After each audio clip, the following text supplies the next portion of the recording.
Hello guys, welcome to Fiction Quest. So in this video, we will see, what if Naruto had a harem composed entirely of the mothers of the Konoha 12? If you enjoy these kinds of stories, don't forget to show us some love by hitting the like button and subscribing to the channel. Your support means the world to us. Now, let's start the story. Chapter 1. The Echo of a Ghost. The air in the land of frost was a knife. It slid between the plates of his armor and stole the warmth from his breath, turning each exhale into a fleeting white cloud. Naruto Uzumaki remained perfectly still, a sentinel carved from shadow and steel, perched atop a snow-laden pine. Below him, the narrow mountain pass was a ribbon of white cutting through the endless gray rock. His senses, honed by 1,000 battles and sharpened by the ambient hum of nature chakra, stretched out for miles, feeling the crunch of snow, the whisper of wind, and the faint, discordant thrum of foreign chakra signatures. They were close. He didn't need the Byakugan of Hiromi Hyuga, stationed a click to the north, to know that. He could feel the tension in the air, a low-frequency vibration of anxiety and greed. 6 of them, guarding a steel-reinforced carriage that rumbled through the pass with arrogant slowness. Stolen secrets didn't travel with humility. A flicker of movement to his left. Sai land. Ed on an adjacent branch as silently as a falling leaf, his Anbu mask a blank, a motionless porcelain face. He didn't speak, merely offered a single, precise hand sign, target in range. Ready on your mark. Naruto gave a slow, deliberate nod. His own mask, a stylized fox with stark crimson markings, hid a calm, focused expression. This was the work he excelled at now, the silent, swift execution of a necessary end. The days of shouting his name and charging headfirst were a lifetime ago, a memory of a boy he barely recognized. That boy had been a symbol. This man was a scalpel. He raised a single hand, fingers splayed. The signal was instantly relayed through the sparse communication network, a whisper of chakra understood by the 2 other members of his squad hidden in the landscape. Engage. The world exploded in silent, coordinated violence. There was no grand, earth-shattering jutsu. No bellowed challenges, just the hiss of kunai slicing through the frigid air and the whisper of shadow. The 2 rearmost guards collapsed without a sound, ink snakes coiling around their throats from the snowbanks below, pulling them into the white depths. The lead pair went down a moment later, Harem, eyes gentle fist finding their tenketsu with surgical, disabling precision before they could even form a hand seal. That left the 2 beside the carriage. They were better, Junin level. Their reactions honed. They spun, back to back, kunai flashing as they met the initial assault. Ambush. One of them roared, his voice swallowed by the oppressive silence of the pass. Naruto descended upon them like a golden hawk. He didn't use the full, blazing shroud of his Kurama chakra mode, that was a hammer, and this required finesse. Instead, a bare flicker of it ignited around him, just enough to grant him impossible speed.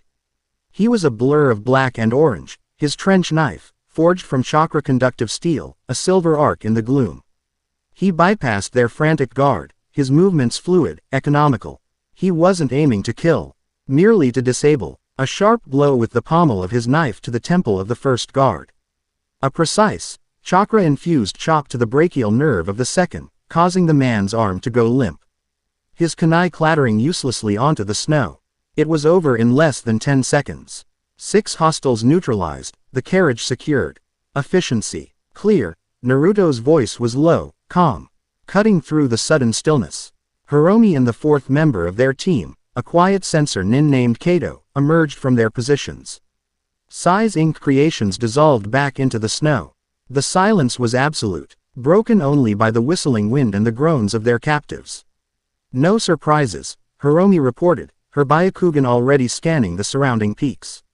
Chakra signatures are stable, just the 6. Naruto nodded, his gaze fixed on the carriage. Kato, check it for traps. Sai, secure the prisoners. Hiromi, maintain perimeter. His orders were crisp, unquestioned. His team moved with the easy confidence of shinobi who trusted their leader implicitly. This was the allied shinobi Foss's rapid response team, his personal unit, formed to handle threats that required a delicate touch or overwhelming. Decisive force. Kato approached the carriage cautiously, his hands weaving a series of intricate signs. A pale blue web of chakra emanated from his palms, enveloping the steel box. He paused, his brow furrowed in concentration. It's clean. No explosive tags, no sealing arrays, but the lock is complex. Chakra keyed. Naruto stepped forward. He placed a bare palm against the cold steel door. Closing his eyes, he let his own chakra flow, not with force, but with curiosity. He felt the intricate tumblers of the lock, the specific frequency of the chakra required to open it.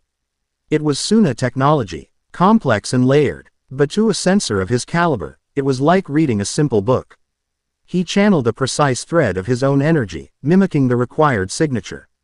With a series of soft, satisfying clicks, the heavy door swung inward.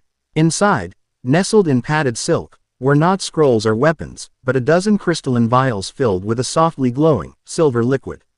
What is it? Sai asked, having finished binding their captives. I don't know, Naruto admitted, a frown touching his lips. He reached in, his fingers brushing against one of the vials.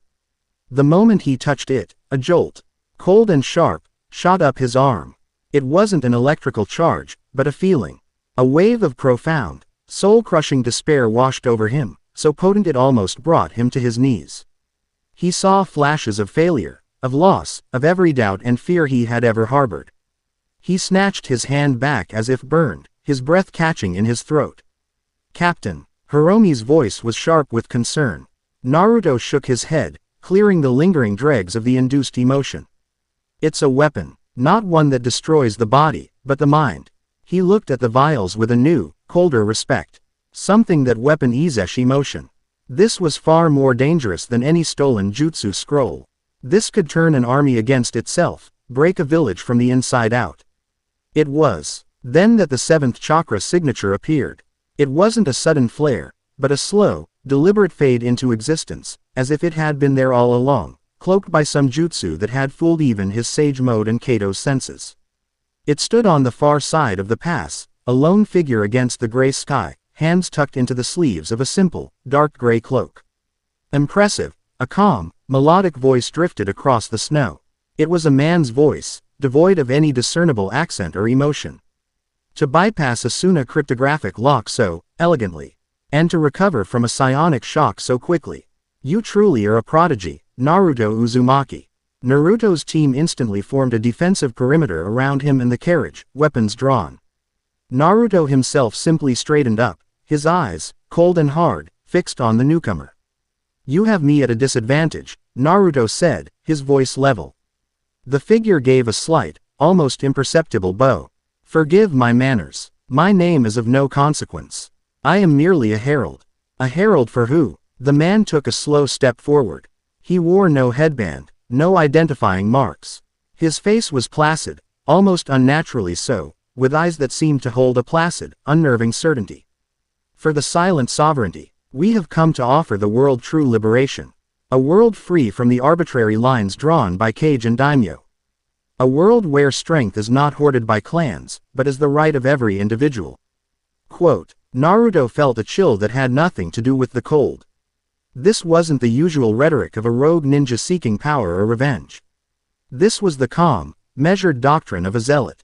Liberation by stealing psychoactive weapons and selling them to the highest bidder. The man smiled, a serene, untroubled expression. A necessary tool to dismantle an archaic system. The great villages have held power for too long. Their peace is a fragile illusion, a dam holding back a river of progress. We intend to break that dam. You're going to start a war, Sai stated, his voice flat. War is a cleansing fire, the herald replied without a flicker of hesitation. From its ashes, a new order will rise. But I am not here to debate philosophy with you, Jinchuriki. I am here for the vials.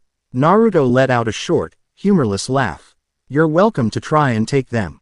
The herald's smile never wavered. I will. He didn't move. He simply raised a hand. And the world warped. The snow beneath Naruto's feet suddenly turned to thick, grasping mud. The air grew heavy, humid, smelling of rain and blood. The sky, once a uniform gray, bled into a sickly orange. The land of frost was gone. Replaced in an instant by the cratered, war-torn landscape of the final battlefield against Kagaya. Hiromi gasped, her Byakugan widening in shock. Genjutsu. No, Kato breathed, his face pale. It feels real. The chakra in the environment has changed. It wasn't a perfect illusion. It was a localized distortion, a bubble of manipulated reality. Naruto had felt Samet, Hing similar from Kagaya's dimension-hopping abilities, but this was different. Smaller, yet just as profound. The herald hadn't moved. Your senses betray you, he said, his voice echoing from all directions at once. Your world is a construct. We will teach you to see beyond the cage. Naruto didn't waste time trying to break the illusion. He trusted his own senses above all else. He closed his eyes, shutting out the false reality, and focused inward. He drew upon the vast, calm ocean of nature energy, and the world snapped back into focus. He saw the truth. The herald was projecting his chakra in a bizarre, multi-dimensional way, creating a tangible overlay on their reality. A technique unlike anything he had ever encountered. Interesting trick, Naruto said, his eyes snapping open, his pupils now the horizontal bars of a sage. He moved. He crossed the 50 meters between them in the space of a heartbeat, a Rasengan already forming in his palm, a miniature, controlled typhoon of pure chakra. The herald's serene expression finally broke, replaced by a flash of genuine surprise. He was fast, bringing up a series of hand signs, but Naruto was faster. The Rasengan slammed into the man's hastily formed mud wall, shattering it into a spray of dirt and snow. But the herald was already gone, reappearing a dozen meters away.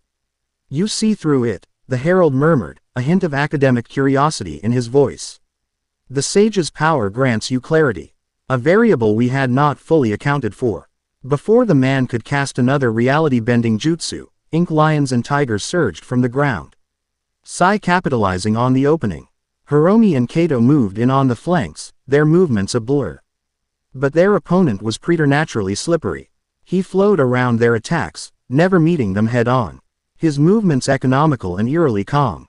Each time they thought they had him cornered, the space around him would seem to bend, and he'd be somewhere else. Naruto landed on the ground, kicking up a spray of snow. This wasn't working. The man wasn't a powerful fighter in the traditional sense, he was an expert in evasion and misdirection. A frontal assault was pointless. Enough, Naruto said, his voice low and resonant with power. He raised a hand and a colossal chakra arm, glowing a brilliant gold, erupted from his back. It didn't try to smash the herald. Instead, its massive fingers spread wide and slammed down on the entire area, not to crush him, but to pin his reality. The disorienting spatial jutsu flickered and died, the world snapping back to its cold, crisp normalcy under the overwhelming force of Naruto's will and chakra. The herald stood frozen, his eyes wide, looking at the golden hand that had flattened the very space around him.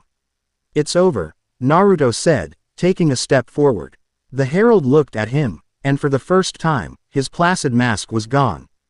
In its place was not fear, but a look of fervent, absolute belief. No, Uzumaki, it is just beginning. He bit down on his thumb.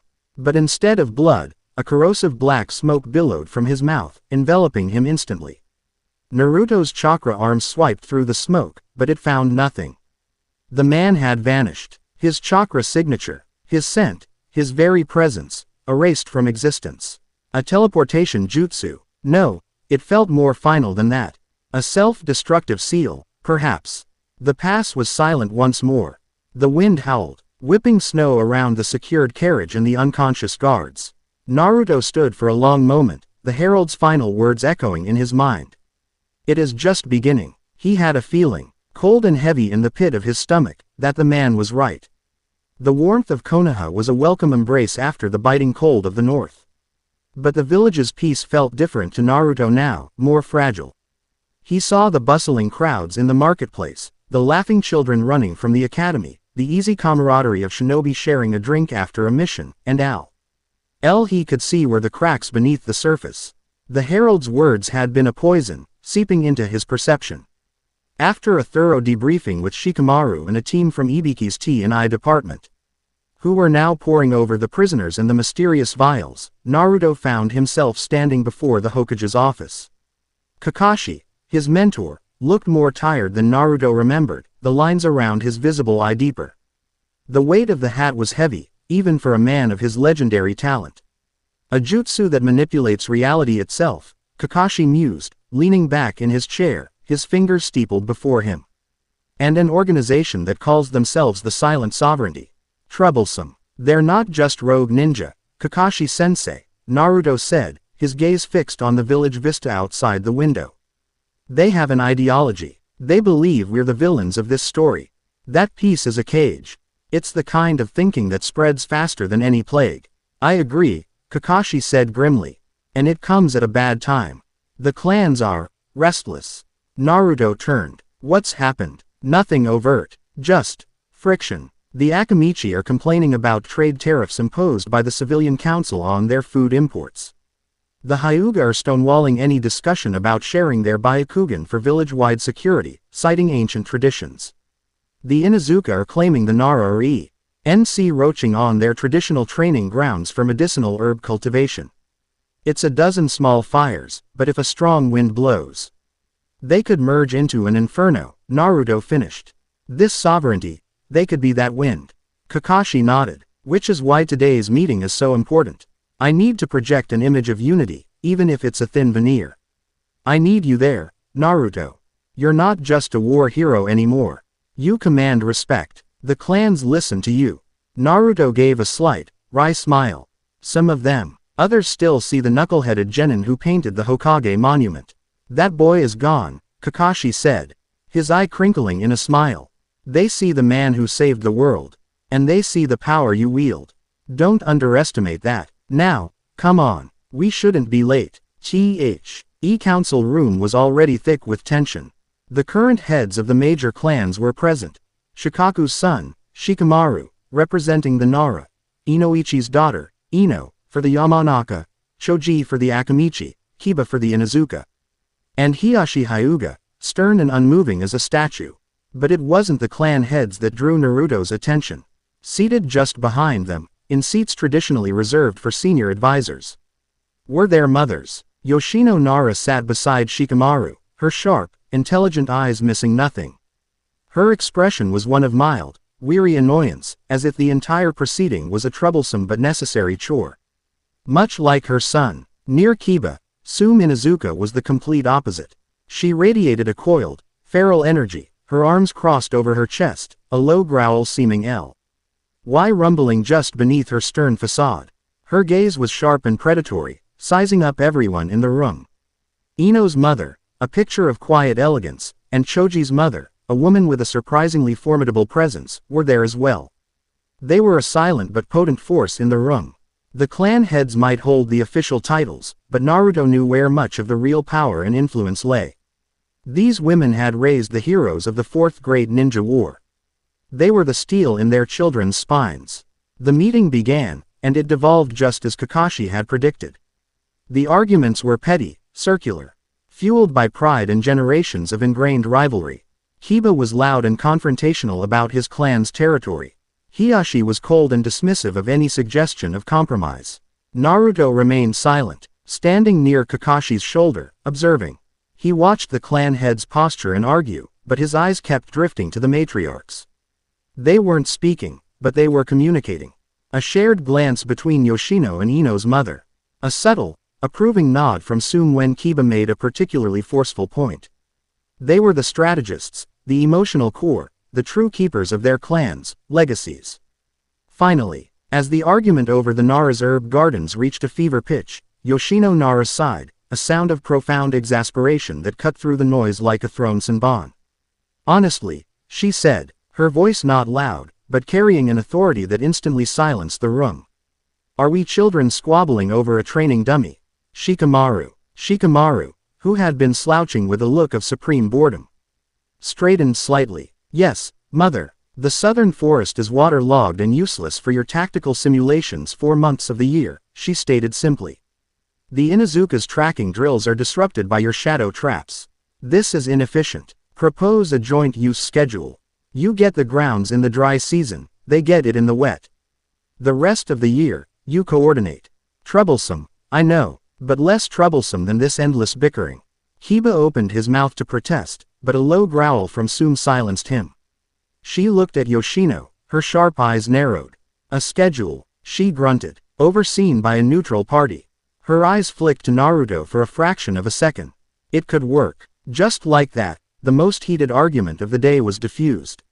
Not by the Hokage, not by the clan heads, but by a mother who was tired of the nonsense. Naruto watched, a new level of respect dawning on him. He had always seen these women as extensions of his friends. As Shikamaru's mom, or Kiba's mom. He had never truly seen them. The sharp intellect of Yoshino, the raw, intimidating power of Sume. They were forces of nature in their own right. The rest of the meeting proceeded more smoothly. The matriarchs didn't speak again, but their presence seemed to temper the tempers of their children. When it concluded, the clan heads filed out, still debating in hushed, less aggressive tones. Naruto was about to follow when Yoshino Nara's voice stopped him. Uzumaki. He turned. She, Sume, and the other mothers had remained behind. That was a smart solution, Naruto said with a nod of genuine respect. It was a logical one, Yoshino corrected coolly. Something the men in this room seemed to have an allergy to. Sume snorted, a sound like rocks grinding together. They're all pups fighting to be alpha, puffed up chests and no damn sense. She looked Naruto up and down, her gaze intense, analytical. You were quiet, you just watched. Here was nothing to say that wasn't already being said, Naruto replied evenly. And watching is how you learn. A flicker of something, approval, perhaps, flashed in Sume's eyes. HMPH, at least one of you has a brain. He had faced down gods and monsters, commanded armies, and held the fate of the world in his hands. But standing under the combined, assessing gazes of these women felt like a different kind of test entirely. A more personal one. He didn't feel judged, precisely, but measured. And for some reason, he found he didn't want to be found wanting. He gave them a respectful nod and turned to leave, his mind already churning with the day's events. The silent sovereignty, the strange new jutsu, the simmering tensions in his own village, and the unexpected political force of the Konoha matriarchs. The world was growing more complicated, the shadows deeper. Night had fallen over Konoha. The moon was a silver sliver in a sea of indigo. Naruto sat in his simple apartment, the window open to the cool night air. The sounds of the village drifted up, the distant laughter from a bar, the lonely melody of a flute, the rhythmic footfalls of the night patrol. He should have been tired, but his mind was racing. He replayed the fight with the herald, trying to dissect the man's strange abilities. He thought of the despair that had washed over him when he touched the vial, a cold, synthetic misery that felt utterly alien. He thought of the looks in the eyes of Yoshino and Sume, a glimpse of the formidable women behind the mothers he knew. Everything felt connected, like disper. 8 threads of a tapestry he couldn't yet see. A soft poof from the corner of his room broke his reverie. A small, green toad, no bigger than his fist, sat on his floor. It wore a tiny, rolled-up scroll on its back. It was Gamatotsu's youngest son, a messenger toad from Mount Myoboku. This was a secure, private channel he had established years ago, reserved for only the most sensitive information. His heart gave a sudden, heavy thud. He knelt, untying the scroll with steady fingers. The toad gave a little croak and vanished in another puff of smoke. Naruto unrolled the parchment. The message W, as written in a cipher he and an old Anbu contact had devised, one known only to the two of them. His fingers flew through the memorized patterns, translating the cryptic symbols. The message was brutally short. It was a set of coordinates. Deep in the forested mountains on the border of the Land of Fire. Below the coordinates was a single, stylized drawing. A fan. An Uchiha fan. And beneath the fan, 3 simple, earth-shattering words. Makoto is alive. Naruto stared at the message, his blood turning to ice in his veins. Makoto. Sasuke's mother. The gentle, kind woman from his fragmented, remembered childhood glimpses of the Uchiha compound. A woman who had died, brutally murdered along with her entire clan, by her own son's hand. It was impossible, a lie, a trap, but the messenger toad was real. The cipher was real. His contact was a man who never joked, who never made mistakes. He read the words again, his mind reeling, his carefully constructed world tilting on its axis. The political squabbles of the clans. The threat of the silent sovereignty. It all faded into the background, eclipsed by this single, staggering revelation. An echo from a ghost. A past that refused to stay buried. Naruto stood up, his movements stiff. He walked to his closet and pulled out his travel pack. The meeting, the herald, the vials, it was all part of a larger, darker game. And this, he knew with a certainty that settled deep in his bones, was the next move. He had no idea what he would find at those coordinates. But he knew, without a single doubt, that he had to go. Chapter 1 End. Chapter 2. A Shadow in the Land of Wind. The wind in Sunagaku was a living thing. It was a sculptor, carving the very rock of the buildings into smooth, flowing lines, and a thief, stealing the moisture from the air and the words from one's lips. It carried the grit of the desert and the scent of hot stone and dry spices. As Naruto Uzumaki walked through the wide, sun-drenched avenues of the hidden sand, he felt the oppressive weight of a sky that was too big, too empty. It was a stark contrast to the sheltering green canopy of Konoha, a world of open spaces and hidden dangers. He was here on an official diplomatic mission, a fact advertised by the two Suna Junin flanking him at a respectful distance. The cover story was solid, born from the truth of his last mission. He was returning the Suna technology and consulting on the new threat posed by the silent sovereignty. It was a pretext that gave him almost unlimited access to the village's infrastructure and key personnel, including the 5th Cage. Gaara's office was at the apex of the spherical Cage building, a room with a single, immense window that offered a panoramic view of the entire village nestled within its protective rock caldera. The man himself had not changed much.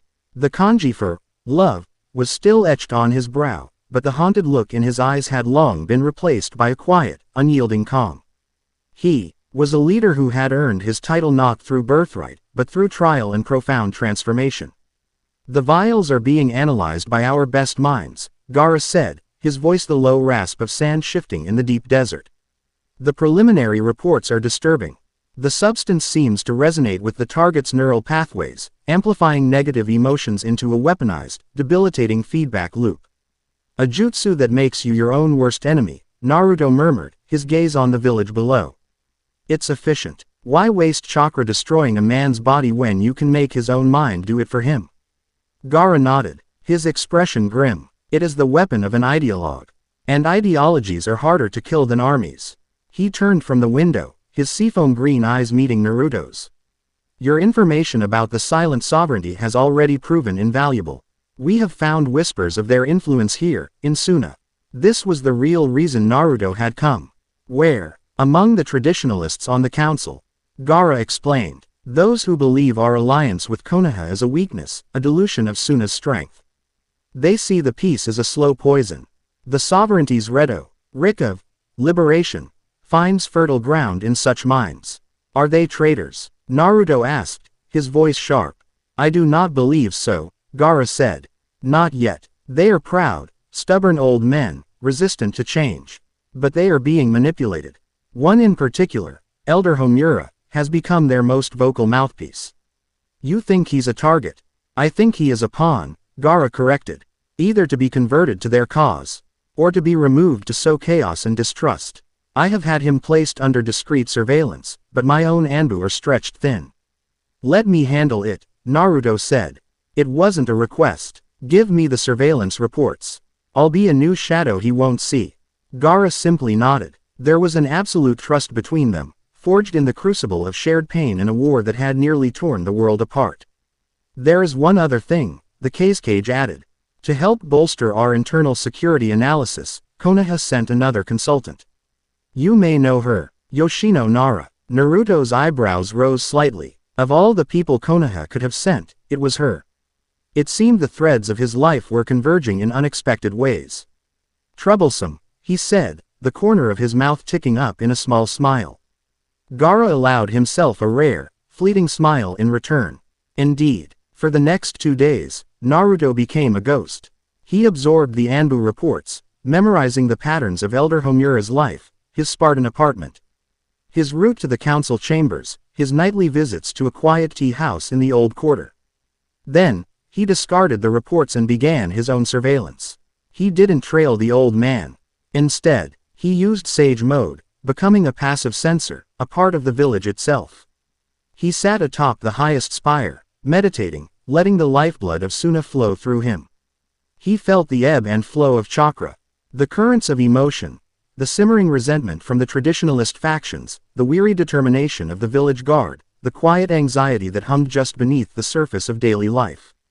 He sensed Elder Homura's chakra, a fading, stubborn ember, and he felt the other signatures that moved around him, the Suna Anbu, clumsy and loud to his heightened senses, and something else. Two other signatures, cold and quiet as desert lizards, that would appear and disappear near the Elder's path, never getting too close, but always observing. They were good. They knew how to suppress their presence to the barest minimum, but they couldn't fool nature itself. On the third night, he decided to seek a different kind of intelligence. He found Yoshino Nara not in a stuffy Suna office, but in a small, secluded courtyard garden, one of the few places in the village where green things fought a stubborn battle against the sand. She was seated at a low stone table, a shogi board before her, studying the pieces as if they held the secrets of the universe. She looked up as he approached, her sharp eyes appraising him. "I heard you were in the village, Uzumaki. I assume you're not here for a social call."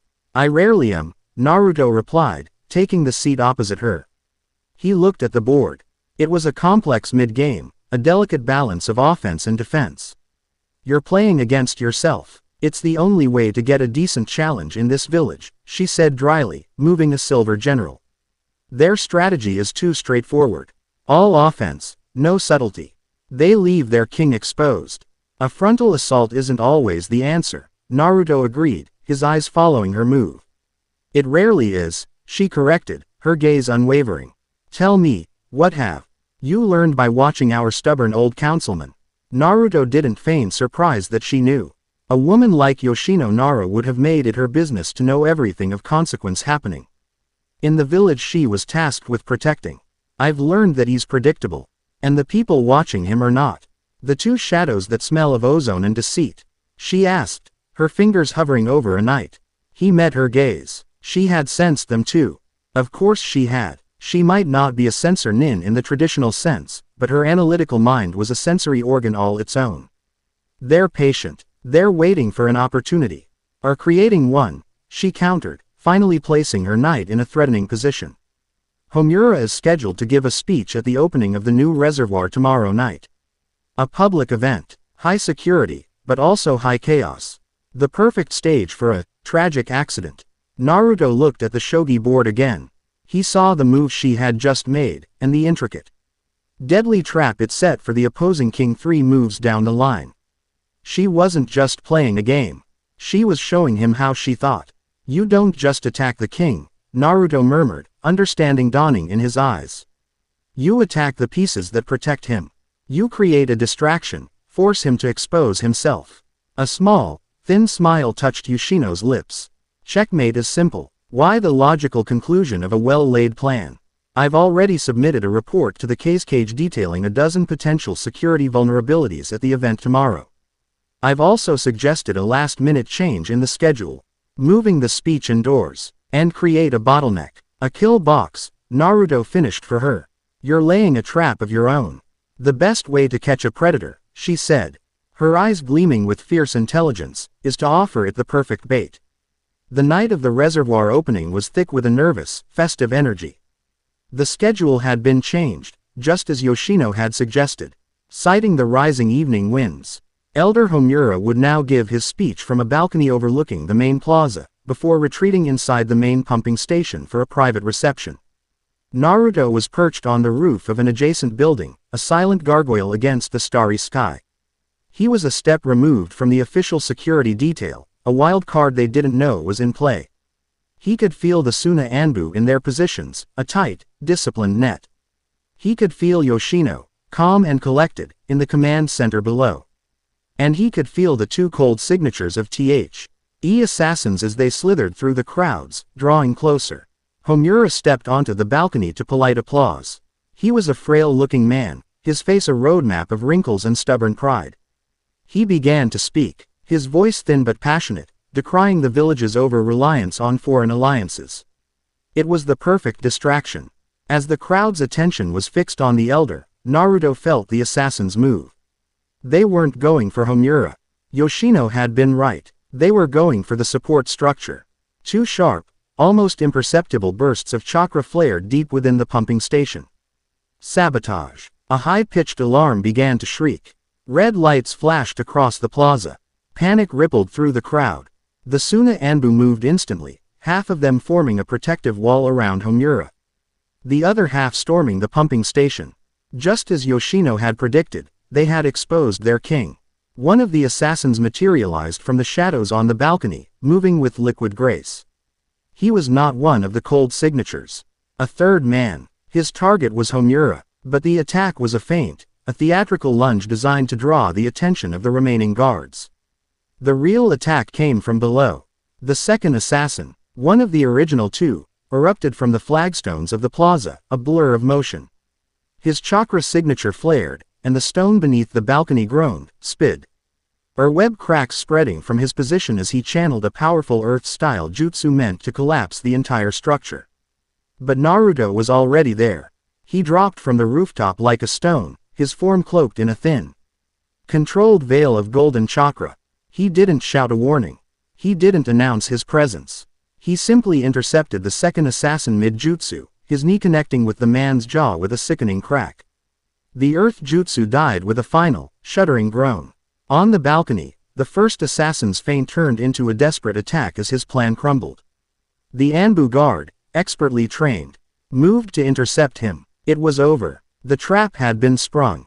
Naruto stood over the unconscious form of the assassin, the panicked screams of the crowd a distant roar. It had been too easy. And then he felt it. A fourth signature. This one had been there the whole time, nestled inside the elder's own Anbu detail, his chakra so perfectly masked, so deeply suppressed, that he had been completely invisible. A deep cover agent, the true killer. This operative moved now, not with a blade, but with a single, quiet hand sign. Naruto's eyes widened. He recognized the energy signature. It wasn't a ninjutsu or a taijutsu attack. It was the same reality warping technique the Herald had used. The world dissolved. One moment, he was in the chaotic plaza of Suna. The next, he was standing in a burning Konoha. The air was thick with ash and the smell of charred wood and cooked meat. The sky was a bruised purple, choked with smoke.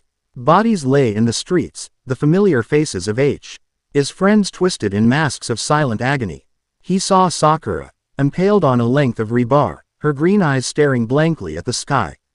He saw Shikamaru, his body broken, lying in a pool of his own blood. The faint wisps of a shadow jutsu still clinging to his fingers. He saw Kakashi, his chest torn open, the Sharingan he'd received from Obito, a dead, glassy thing. A wave of nausea and soul-shattering grief washed over him.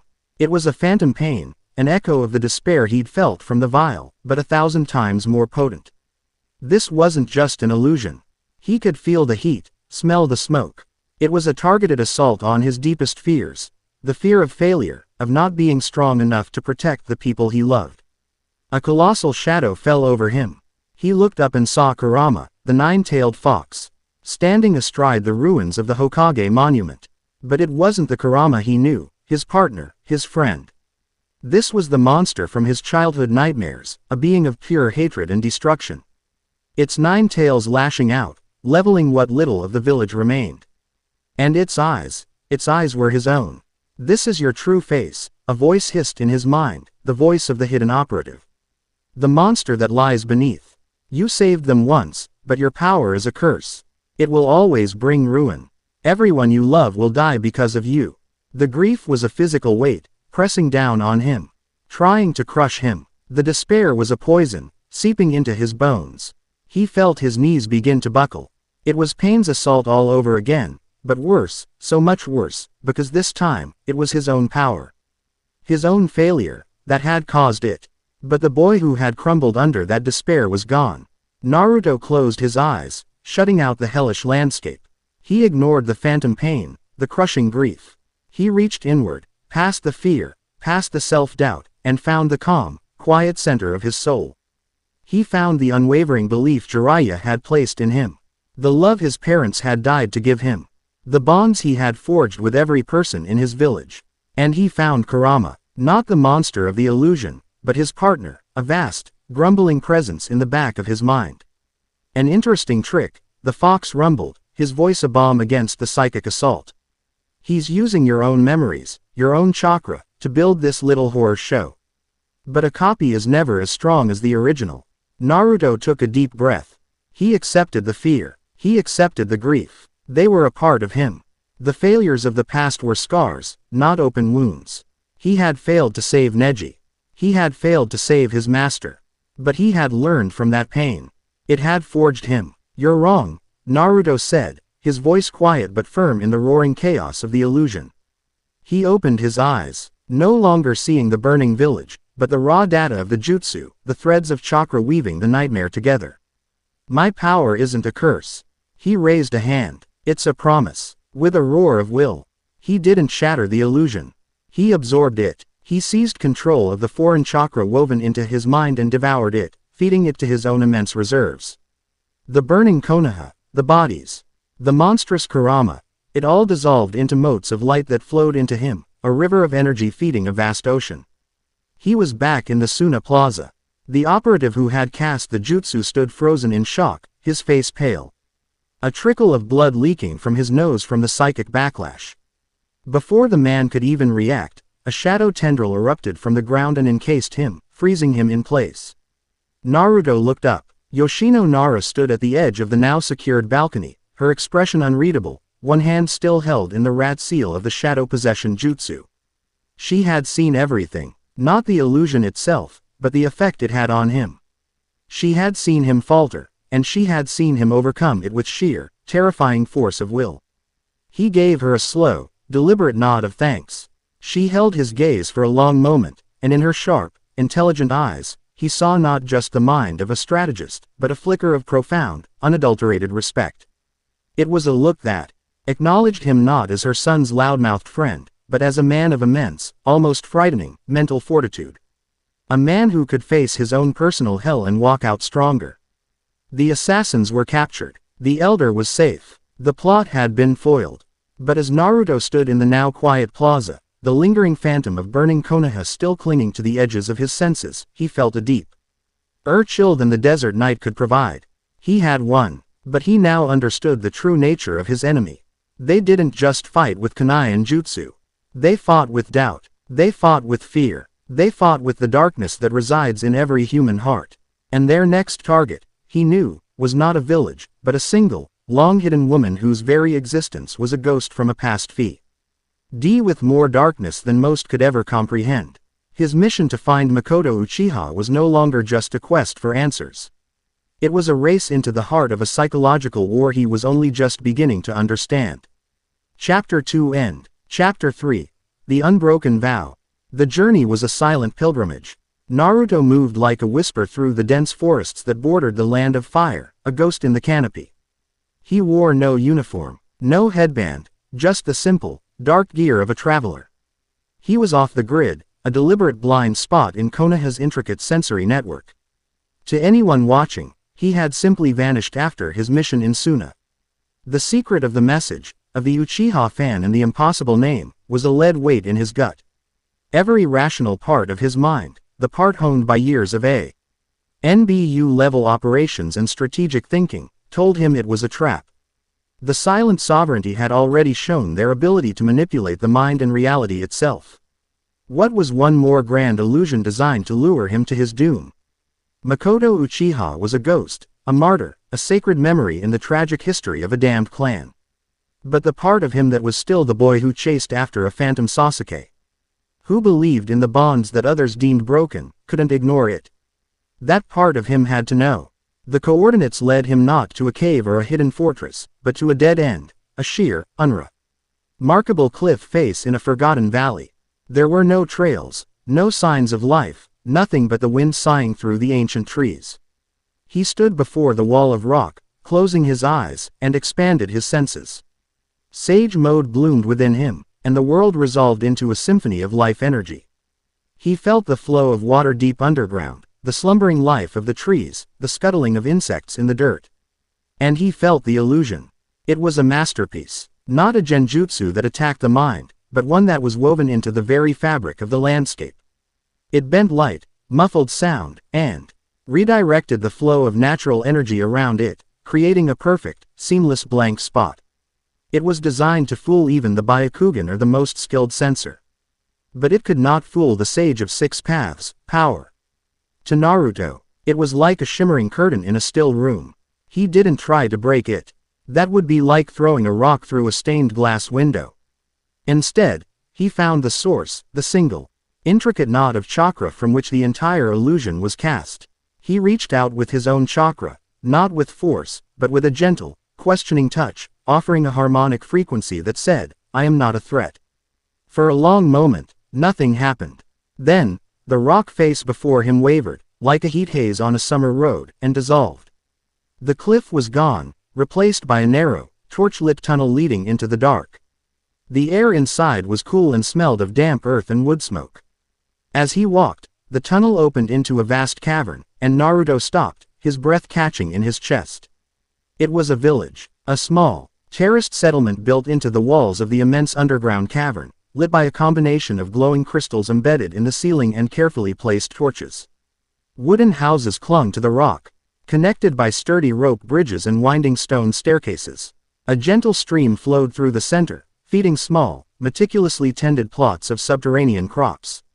The Uchiha fan crest was everywhere, painted on doorways, stitched onto the backs of simple tunics. It wasn't a military compound like the one in Konoha, but a sanctuary. A place of refuge. He was a foreign body in a closed system. And his presence was noted instantly. Figures melted from the shadows, their movements silent and economical. They were Uchiha. He could see it in their dark hair, their sharp features, and the glint of active Sharingan in the gloom. They surrounded him, kunai drawn, their expressions a mixture of shock and fierce, defensive hostility. "State your purpose," one of them, a man with a long scar down his cheek, demanded. His voice was a low growl. "My name is Naruto Uzumaki," Naruto said calmly, his hands held open and away from his body. "I received a message. I've come to speak with your leader." Quote, the name, Uzumaki, caused a ripple of murmurs. The name of the Kyuubi's vessel. But it was the other name, the one whispered with a mixture of hatred and awe, that truly changed the atmosphere. Sasuke's friend. The scarred man's eyes narrowed. "No one should have been able to find this place. I'm not just anyone," Naruto replied simply, his gaze steady. He didn't have to wait long. A path was cleared, and a woman descended the central staircase with a slow, deliberate grace. She was older than he remembered from the fleeting glimpses of his childhood. The lines of sorrow etched around her eyes and mouth like fine calligraphy. Her long, dark hair was tied back simply, and she wore the same humble, practical clothing as the others. But she carried an aura of quiet, unshakable authority. The silent grief of her people seemed to orbit around her like a moon around its planet.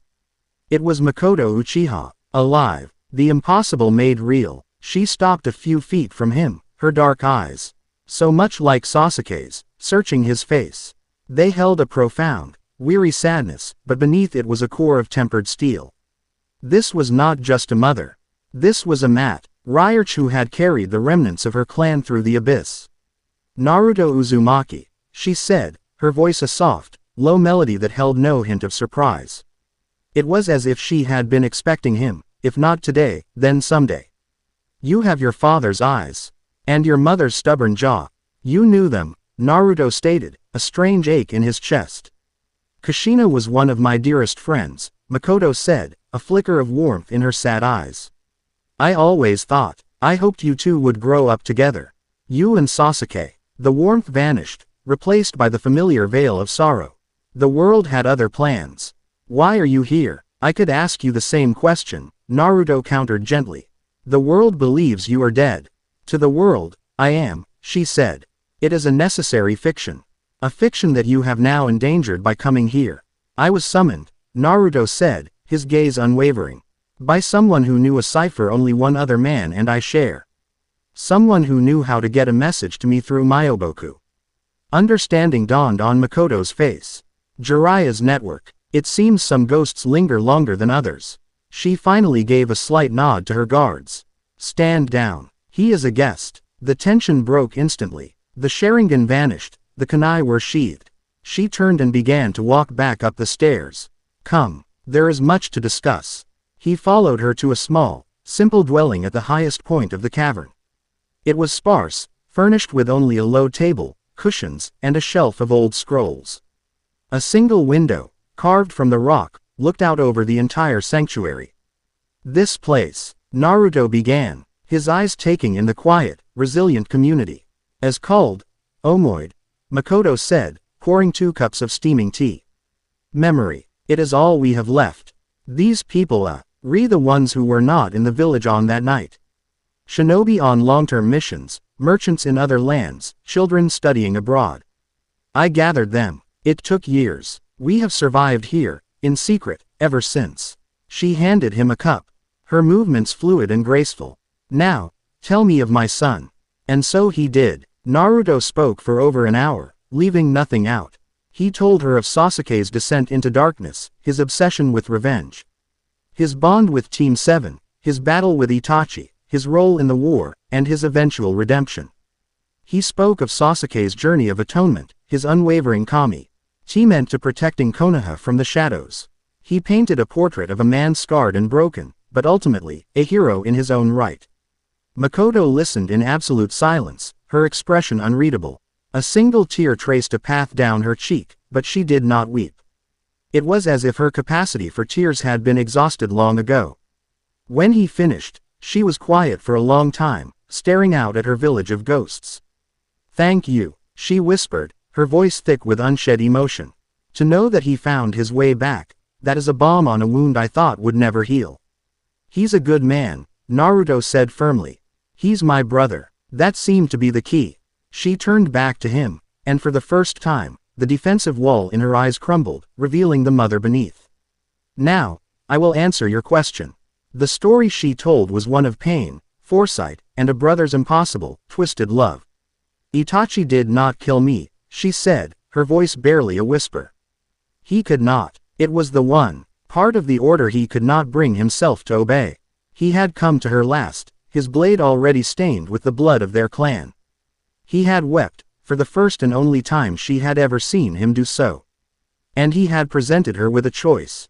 Die with her husband and her people, or live, in secret, forever, and watch over the few he would spare. He had used a portion of Shisui Uchiha's power, a single potent command from an eye he had preserved, not on her, but on the Konoha leadership. A subtle genjutsu woven into their minds that would make them unwilling to investigate any Uchiha-related matters too deeply. To accept the official story without question. He combined this with a Zetsu clone, a perfect replica of her body, to sell the lie. He gave me a list of names, Makoto continued, her hands clenched in her lap. Uchiha scattered across the continent. He gave me a location. And he made me promise. Never return, never interfere, let the world believe we were all gone. It was his final, secret act of mercy. A way to preserve a piece of the clan he was forced to destroy. Naruto was stunned into silence. It was a plan of such complexity, such long-term thinking, it was pure Itachi. A man who played a game of shogi that spanned decades. So you've been here ever since, Naruto breathed, a new wave of respect for her resilience washing over him. We have, she confirmed. But the world is changing. The peace you all fought for is fragile. And there are new shadows. Shadows that hunt for what little remains of the Uchiha bloodline. As if her words were a prophecy, a piercing alarm shrieked through the cavern. A harsh, metallic clang that echoed off the stone walls, sending the quiet village into a state of disciplined panic. Makoto was on her feet in an instant, her gentle demeanor gone. Replaced by the sharp, focused intensity of a high-level kunoichi. We've been found, she said, her voice cold steel. They burst out of her home just as the first explosions rocked the cavern entrance. The tunnel Naruto had entered through was blasted inwards, sending rock and debris flying. Figures in dark gray cloaks, identical to the herald Naruto had fought, swarmed into the cavern. They move against the Sharingan. The scarred Uchiha guard from before yelled, just before a flash bomb detonated, blinding him and the shinobi around him. The attackers wore sound penning earpieces and vision-distorting goggles. They had come prepared. Protect the children, Makoto commanded, her voice ringing with authority. She didn't hesitate. She drew a pair of senbon from a hidden pouch and with a flick of her wrist, took down two of the intruders with precise strikes to the neck. Naruto didn't need to be told. A familiar, exhilarating surge of power coursed through him. A golden shroud of chakra erupted around him, bathing the cavern in a brilliant, sun-like light. "Everyone, get back," he roared. He became a golden comet. He moved through the attackers with devastating force, not killing, but incapacitating. A single punch sent one flying into a rock wall. A chakra arm swept three more off their feet. He was a one-man army, a god of war unleashed in their hidden sanctuary. But the attackers were skilled and numerous. They focused on the other Uchiha, using their specialized equipment to counter the Sharingan's predictive abilities. Makoto moved to Naruto's side, her eyes blazing. No longer the simple black of a civilian, but a vibrant, blood-red, three-tomo spinning within. "They are after the children," she said, her voice tight with fury. "They seek to capture, not kill." "Not on my watch," Naruto growled. He was about to unleash a Rasenshuriken to end the fight when a new enemy appeared.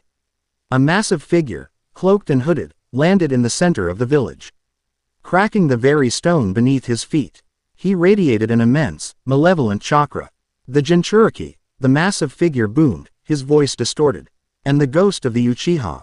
Our master will be pleased."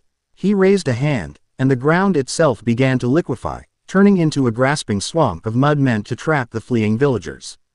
"I'll handle him," Naruto said. "Protect your people." But Makoto didn't retreat. "We fight together." Her Sharingan shifted, the tomo merging and twisting into a new, intricate pattern. A Mangekyo Sharingan. It was not the aggressive, destructive pattern of Sasuke or Itachi. It was an elegant, almost floral design, and from her eye, a faint, shimmering blue aura projected, forming a barrier that solidified the mud, protecting the escaping civilians. It was a defensive, protective power. Naruto stared in awe for a fraction of a second before grinning. All right then. What followed was a deadly, elegant dance. Naruto was the storm, a whirlwind of overwhelming power and destructive force. Makoto was the eye of the storm, a point of absolute calm and precision. He would charge, his Rasengan a roaring beast, and she would be there a step behind him. Her genjutsu subtly turning one enemy against another, her senbon finding the smallest gaps in their armor. The giant attacker roared and threw a massive boulder at them. Naruto moved to intercept it. But Makoto simply laid a hand on his shoulder. "Look," she commanded. Her Mangekyo flared. The boulder did not stop. Instead, it seemed to phase through them, a perfect, harmless illusion. The real boulder was still in the giant's hands, his muscles trembling with the strain of a throw he hadn't actually made. The momentary confusion was all Naruto needed. He appeared before the giant. A sage art.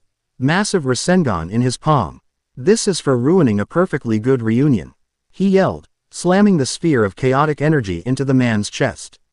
The impact sent the giant flying backward, crashing through the cavern wall and into the dark rock beyond. The remaining sovereignty soldiers, seeing their leader fall, hesitated. That hesitation was their last mistake. With Naruto's overwhelming presence and Makoto's precise, tactical support, the rest of the Uchiha survivors rallied. The tide turned, and the battle became a rout. In the aftermath, the cavern was a mess of shattered rock and unconscious bodies. The sanctuary was compromised, but the Uchiha were alive, their children safe. Naruto stood beside Makoto, the golden glow of his chakra fading. He was breathing heavily, a wide grin on his face. "You're pretty good, you know that." Makoto allowed herself a small, tired smile. "I am an Uchiha, and I am a mother. There is no more formidable combination." Her smile faded, and she looked around at the damage, at the terrified faces of her people. "But our peace is over. Omoid is no longer safe. Then come back to Konoha," Naruto said, his voice soft but firm. "Come home. Let me protect you. Let us protect you." She looked at him, her Mangekyo-filled eyes searching his. She saw no pity, no arrogance. Just a simple, powerful, and unwavering promise. She saw the man her son called brother. The man who had faced down her clan's darkness and emerged into the light. She saw a strength that wasn't just about power, but about the will to protect. In that moment, a bond was forged. Not of romance, not yet. It was something deeper, a shared vow. A mutual respect between two survivors who had been brought together by the ghosts of the past to fight for the future. It would seem, Makoto Uchiha said, her voice filled with a resolve that had been absent for decades, that my long exile is over. Chapter 3 End. Chapter 4. The Beast and the Beauty. The urn of Makoto Uchiha was not a quiet affair. It was a political earthquake that sent tremors through the very foundations of Konoha. Naruto, true to his word, had brought her and her small clan of survivors back. He established them in a secluded corner of the old Uchiha district, placing them under his direct protection, a move that was both a comfort to them and a bold, undisguised challenge to anyone who might see them as a threat. The council meetings were a nightmare. The elders, particularly Danzo's old cronies, Homura and Kaharu, were apoplectic. They saw the return of the Uchiha not as a miracle, but as the resurgence of a disease they thought long cured. Hiyashi Hyuga was a statue of cold disapproval, seeing only a potential future rival for his own clan's prestige. Naruto stood through it all, a silent, immovable wall at Kakashi's side. He didn't argue. He didn't debate. He simply let their paranoia and fear wash over him. When they had exhausted themselves, he spoke one simple, unassailable truth. They are citizens of Konoha. They are under the protection of the village. And they are under my personal protection. Anyone who moves against them will have to go through me. It was not a threat. It was a statement of fact, delivered with the quiet gravity of a man who could level mountains. The argument, for the moment, was over. But the resentment simmered, a poison in the village's well. It was exactly the kind of division the silent sovereignty thrived on. He was contemplating this, standing on the Hokage monument and looking down at the village, when the explosion happened. It wasn't a literal explosion of fire and shrapnel, but one of pure, unadulterated rage. The doors to the Hokage's office, 2 floors below him, slammed open with enough force to crack the surrounding wall. Kakashi. The roar was primal, female, and utterly furious. Naruto didn't even have to stretch his senses to know who it was. He sighed, a small smile playing on his lips, and flickered out of existence. Reappearing in the Hokage's office a second later, Sume Inuzuka stood there, radiating an aura of such feral animosity that the air itself seemed to crackle. Her facial tattoos were stark against her flushed skin. Her wild hair bristled, and her canine teeth were bared in a snarl. Her massive Ninken partner, Kuromaru, stood beside her, the one-eyed wolf emitting a low, guttural growl that vibrated through the floorboards. Sume-san, Kakashi said, not even looking up from his paperwork, a model of infuriating calm. To what do we owe the pleasure? Did Kiba get stuck in another tree? Don't you get smart with me, Hitaki. She bellowed, slamming a calloused fist on his desk, splitting the wood from end to end. I'm talking about the Kotetsu clan. Those glorified CK Smiths have started clearing land on the northern ridge. My clan has used that territory for tracking drills for 5 generations. Shikamaru, who had been slouched in a corner, let out a weary sigh. It's a territorial dispute, Hokage-sama. The Kotetsu clan filed a claim with the civilian council, citing an old charter from the Second's era that designates the land for resource development. The council, in their infinite wisdom, approved it. The civilian council can kiss my furry ass. Sume snarled. That land is Inuzuka. The treaty is clear. The treaty has a loophole, Shikamaru said. And the Kotetsu clan's representative on the council, a man named Gaku, is very good at exploiting them. It's a drag, but legally, their claim is troublesome.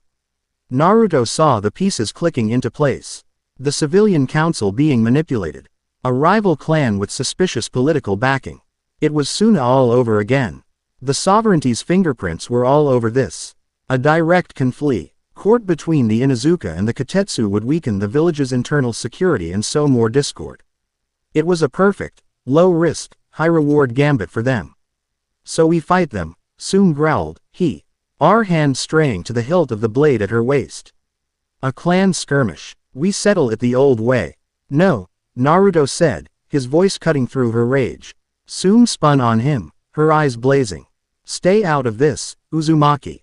This is clan business. This is about honor. And a clan skirmish in the middle of the village is exactly what our enemies want to see, Naruto countered, his gaze steady and calm. It makes Konoha look weak, divided. It plays right into their hands. So we just let them take it. She spat, incredulous. No, Naruto said, a slow, predatory grin spreading across his face. We settle it the old way. The real old way. Quote. Sume paused, her anger momentarily replaced by curiosity. What are you talking about? A formal challenge. One that respects your clan's traditions, Naruto said, stepping forward. Fighting in the streets is just a brawl. It proves nothing. But a hunt proves dominance. It reminds everyone who the true apex predators of these forests are. A dangerous light flickered in Sume's eyes. Go on. There have been reports, Naruto continued, his voice dropping slightly, of a beast in the northern mountains. The old foresters call it the Onikuma. A demon bear. They say it's as big as a house, with claws that can shred steel and a hide no normal blade can pierce. It's been killing livestock and scaring off shinobi patrols for months. Hila, the image hang in the air for a moment. I propose a rite of the Fang. Your clan against the Kotetsu. The first to hunt, kill, and bring back the pelt of the Onikuma wins the territorial rights, unequivocally. It takes the conflict out of the village. It turns a squabble into a legend. And it shows the entire land of fire the strength of the Inuzuka. Kakashi finally looked up, a glimmer of admiration in his eye. Shikamaru actually unslouched an inch. It was a brilliant solution. It was bold, it was politically savvy, and most importantly, it spoke Sume's language. Sume was silent for a long moment, her sharp eyes studying Naruto. The fury had receded, replaced by a calculating, analytical stare. She was sizing him up, weighing his words, his motives. The Kotetsu are metal workers, not hunters, she grunted. They'd be slaughtered. They'll hire shinobi, Naruto said. Mercenaries. They'll try to use numbers and technology. You will use skill and instinct. She gave a short, harsh laugh. You've got fangs, Uzumaki. I'll give you that. She took a step closer, invading his personal space, her scent a mixture of pine, ozone, and something wild and musky. I'll agree, but on one condition. Name it. You hunt with me, she said, her voice a low growl. Not your clones. Not your giant chakra monster. You. I want to see if the great hero of the world has any dirt under his fingernails. I want to see if you can keep up. It wasn't a request. It was a challenge. A test. Naruto's grin widened. It would be my pleasure, Sume-san. The forest was a different world. Under the dense canopy of the ancient northern woods, the politics of the village felt a million miles away. Here, the only laws were the ones of survival.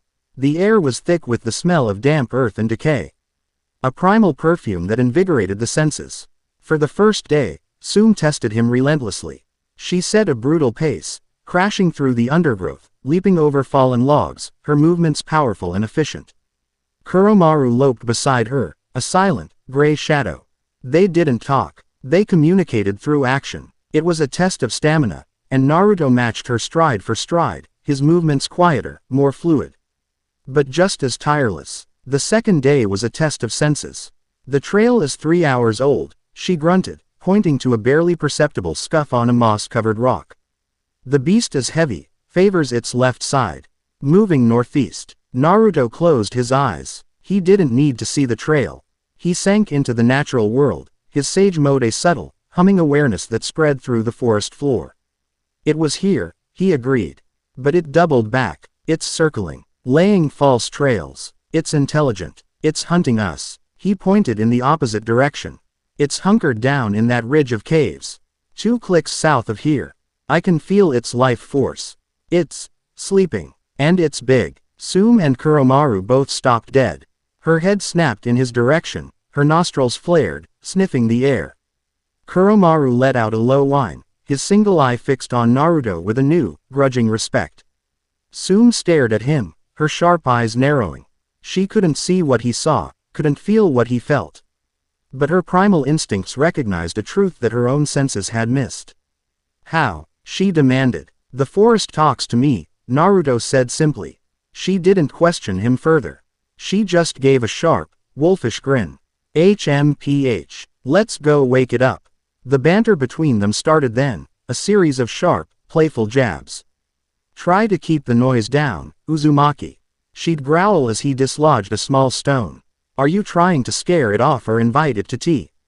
"Just trying to give you a clear path, old lady," he'd shoot back. "Wouldn't want you to trip and break a hip." The insult ed him a dangerous glint in her eyes and a low growl from Kuromaru, but there was no real heat in it. It was the rough, physical language of her clan, a sign of acceptance. He wasn't just the Hokage's man anymore. He was a fellow predator. They found the cave exactly where he said it would be. The entrance was huge, littered with the splintered bones of massive animals. The stench that rolled out of the darkness was appalling, a thick, coppery smell of old blood and musk. "This is it," Sume whispered, a thrill of anticipation in her voice. "Ready for a real fight?" "I was born ready," Naruto grinned. He didn't wait for a plan. He trusted her to keep up. He formed a Rasengan in his palm and blasted the side of the mountain next to the cave. The explosion was deafening, sending an avalanche of rock and dirt cascading down. A roar of incandescent fury erupted from the cave, a sound that shook the very mountainside. The Onikuma burst forth, and it was more horrifying than the legends. It was easily 15 feet tall at the shoulder, a mountain of scarred black fur and knotted muscle. Its face was a nightmare mask of exposed bone and jagged teeth, and its claws were as long as short swords. Its eyes glowed with a sickly, malevolent green chakra. This wasn't just an animal.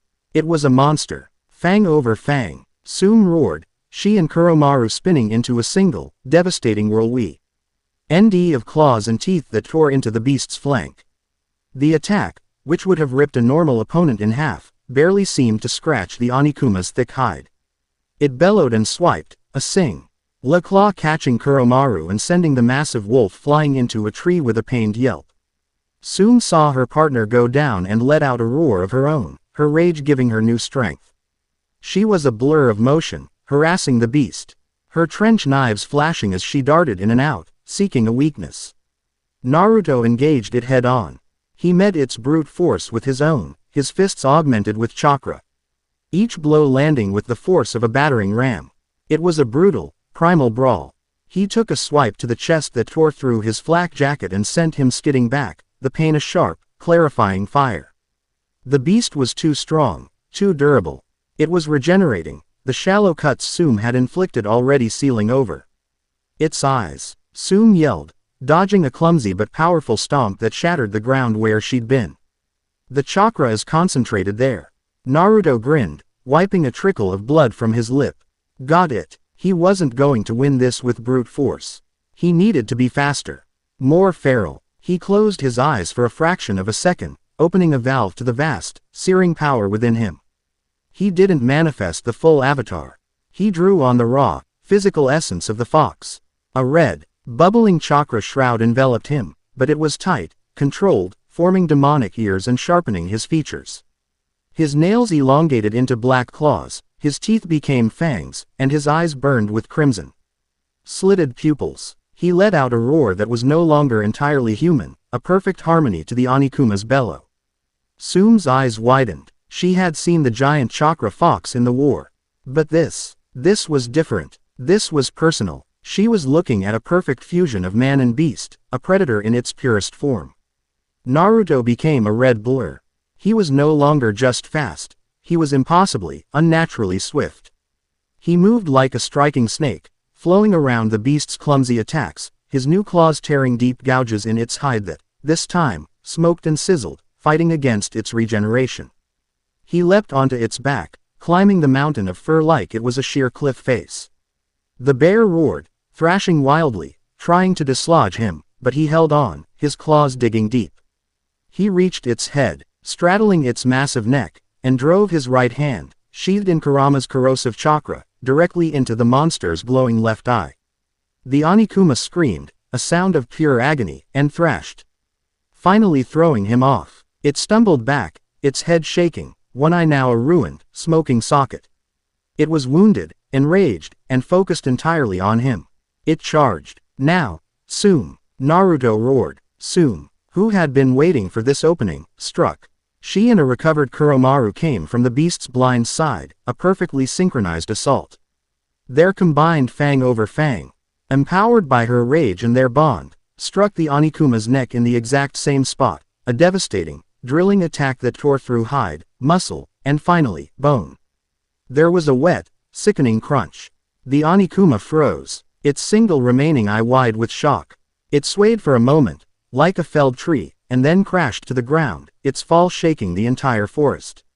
Silence descended, broken only by their ragged, panting breaths. Naruto stood over the corpse, the red chakra receding, his features returning to normal.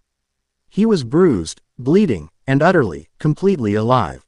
He looked at Tsume. Her clothes were torn, she was covered in dirt and beast blood, and a wide, triumphant, utterly savage grin was plastered on her face. She looked magnificent. She strode over to him. Not with the grace of Makoto or the sharp efficiency of Yoshino, but with the powerful, confident swagger of a conqueror. She looked him up and down, her gaze lingering on the deep gashes on his chest. "You've got dirt under your fingernails, Uzumaki," she said, her voice a low, appreciative rumble. She balled her hand into a fist and slammed it into his shoulder, a blow that would have knocked any other man off his feet. It was a gesture of ultimate respect. "You fight like one of the pack." Naruto just laughed, a deep, genuine sound of shared victory and exhilaration. "You're not so bad yourself," he said, meeting her fierce gaze. "For a pup." Her grin widened, all teeth. "Come on," she grunted, pulling her knife. "Let's skin this ugly bastard. Then, the first bottle of sake is on you." As they worked together under the fading light, a new, unspoken understanding passed between them. It was a bond forged not in quiet conversation or intellectual sparring, but in the crucible of a life or death battle. A raw, primal respect between two predators who had recognized a kindred spirit in the heart of the wild. Chapter 4 End. Chapter 5. The Strategist's Gambit. The victory with the Oniguma was clean, primal, and deeply satisfying. The politics that followed were not. The Katetsu clan, publicly humiliated and furious, could no longer lay claim to the Inuzuka's territory, but they could, and did, unleash a bureaucratic hell. Spearheaded by their slick, well-spoken representative on the civilian council, Gaku, they buried the Inuzuka in a mountain of paperwork. Fines for environmental disruption, from the hunt. Requisitions for damage assessment, to the northern mountains. Demands for new zoning laws to prevent future endangerment to civilian interests. It was death by 1,000 papercuts. And it was maddeningly effective. Tsume couldn't solve this problem by ripping its throat out. Naruto found himself spending more time in sterile meeting rooms than on the training grounds. The drone of legalese a far more potent enemy than any tailed beast. He was nursing a headache and a bowl of miso ramen at Ichiraku's, the one place in the village that still felt unequivocally like home. When a shadow fell over his table. "I hear you've traded in your kunai for a calligraphy brush," a dry, familiar voice remarked. A bold career change. Naruto looked up into the sharp, intelligent eyes of Yoshino Nara. She stood there, arms crossed, with an expression that was equal parts amusement and exasperation. She wasn't wearing her formal clan attire, but simple, practical clothes that somehow made her seem more formidable. "Yoshino-san," Naruto said, gesturing to the stool beside him. "If you're here to lecture me about my paperwork, Shikamaru already beat you to it. My son is a master of pointing out troublesome situations," she said, taking the seat. "I, on the other hand, prefer to resolve them." She ordered a cup of green tea from Ayame, her movements economical and precise. "You won the battle with the Inuzuka matriarch. A flashy, impressive victory. But you're losing the war." "It doesn't feel like a war," Naruto grumbled, pushing a slice of Narutomaki around his bowl. "It feels like being nibbled to death by ducks." "That's the point," Yoshino said, her gaze sharp. "Gaku isn't trying to beat you. He's trying to exhaust you. He's tying you and nay of Konoha's most vital clans up in pointless red tape while something else is happening in the shadows. This isn't about a patch of forest, Naruto. It's a strategic diversion." Naruto stopped moving his chopsticks. He looked at her, really looked at her, and saw past the troublesome attitude she shared with her son. He saw the brilliant, analytical mind that had helped guide Konoha from the shadows for decades. She wasn't seeing a territorial squabble, she was seeing a pattern on a shogi board. "The silent sovereignty," he said, his voice low.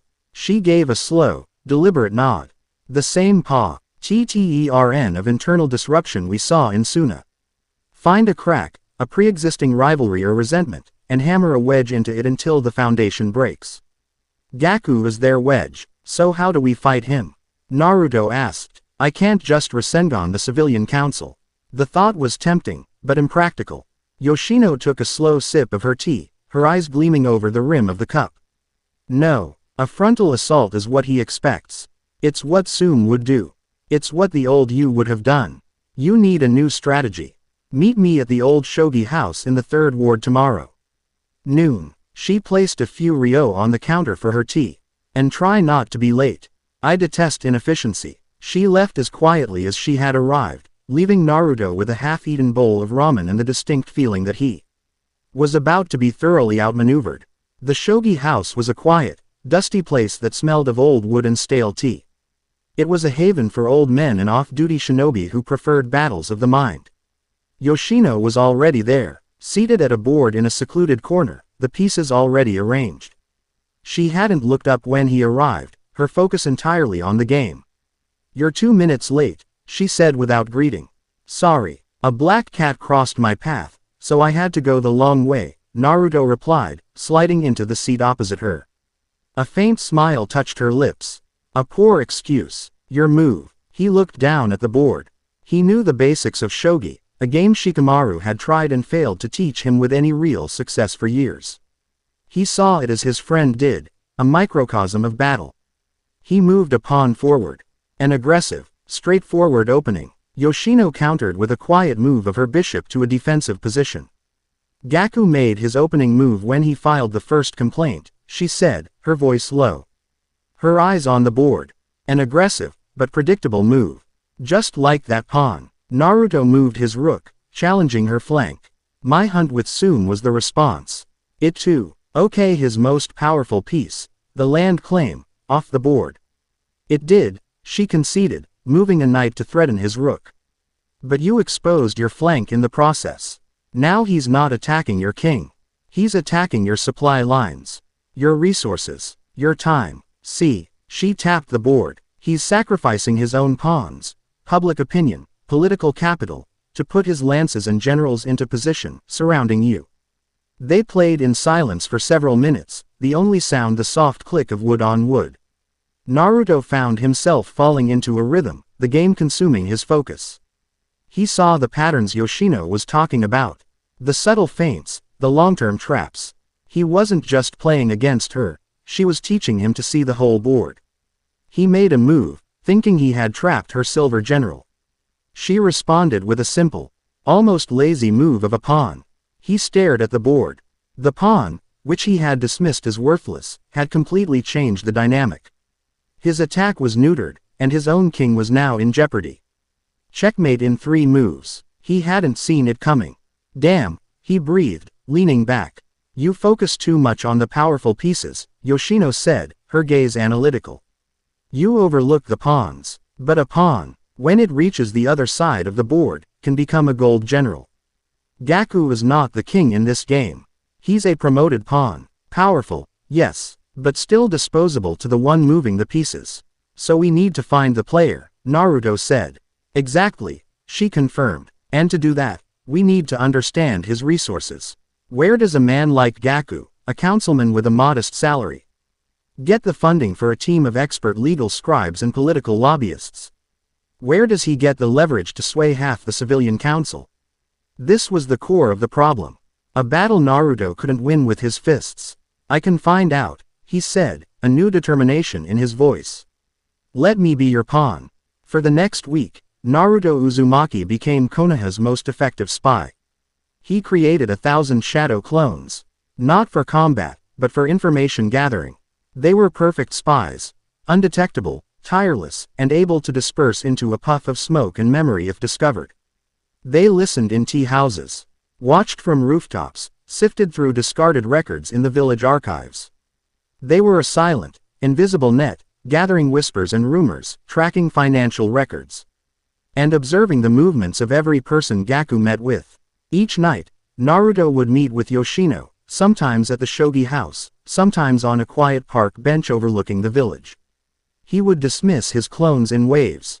absorbing the vast quantities of raw data they had collected.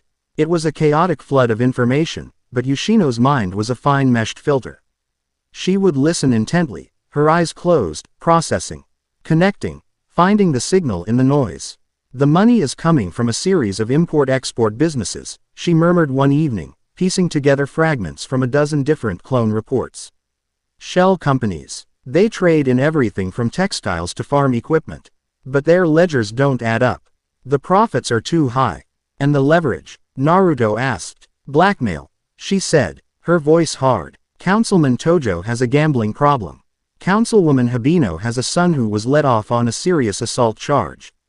Gaku knows. And he's using it. On the 7th night, they got their breakthrough. A clone, disguised as a rat, had overheard a hushed conversation in a back alley between Gaku and a cloaked figure. The figure had passed him a scroll and mentioned a name. The Silver Serpent Trading Company. When Naruto absorbed the memory, the name felt chillingly familiar. Silver Serpent, he muttered. He closed his eyes, searching his own vast memory banks. Then it hit him. Suna, one of the shell corporations that had been funding the traditionalist faction there. It's them, Yoshino breathed, her eyes widening. It's the sovereignty. They're not just advising him. They're funding his entire operation. They finally had a direct link. They had their player. But having the information and being able to use it were two different things. A direct accusation would lead to an investigation. Gaku would deny everything, and the sovereignty would simply cut their losses and sacrifice their pawn, leaving the village's political scene a poisoned mess. We can't just expose him, Naruto said, echoing her thoughts. We have to make him expose himself. Yoshino looked at him, a rare, genuine smile gracing her features. You're learning, she said. She picked up a fallen leaf from the bench beside her. Now, let's set the board for the final move. The plan they devised was pure Nara genius, simple in its concept, devastating in its execution. A week later, at the next full council meeting, Yoshino, in her capacity as a clan advisor, proposed a new, ambitious infrastructure project, a complete overhaul and expansion of Konoha's outer defensive walls. Incorporating new chakra-conductive materials and sealing arrays. It was a sensible, logical project that everyone, on the surface, should have supported. The catch, as she explained, with infuriatingly detailed charts and projections, was the cost. It would require a massive, immediate budget reallocation. And the funds she proposed reallocating were the exact ones currently EARM earmarked for the various civic and trade initiatives that Gaku and his cronies controlled. The council room erupted. This is an outrage, Gaku declared, slamming his hand on the table. He was the very picture of civic-minded indignation. The shinobi sector is trying to bleed the civilian sector dry. Our businesses need those funds. Our people need that support. He was good. He framed it as a class war. The elite ninja clans trying to steal from the common man. His blackmailed allies chimed in, decrying the project's cost, its necessity, its timing.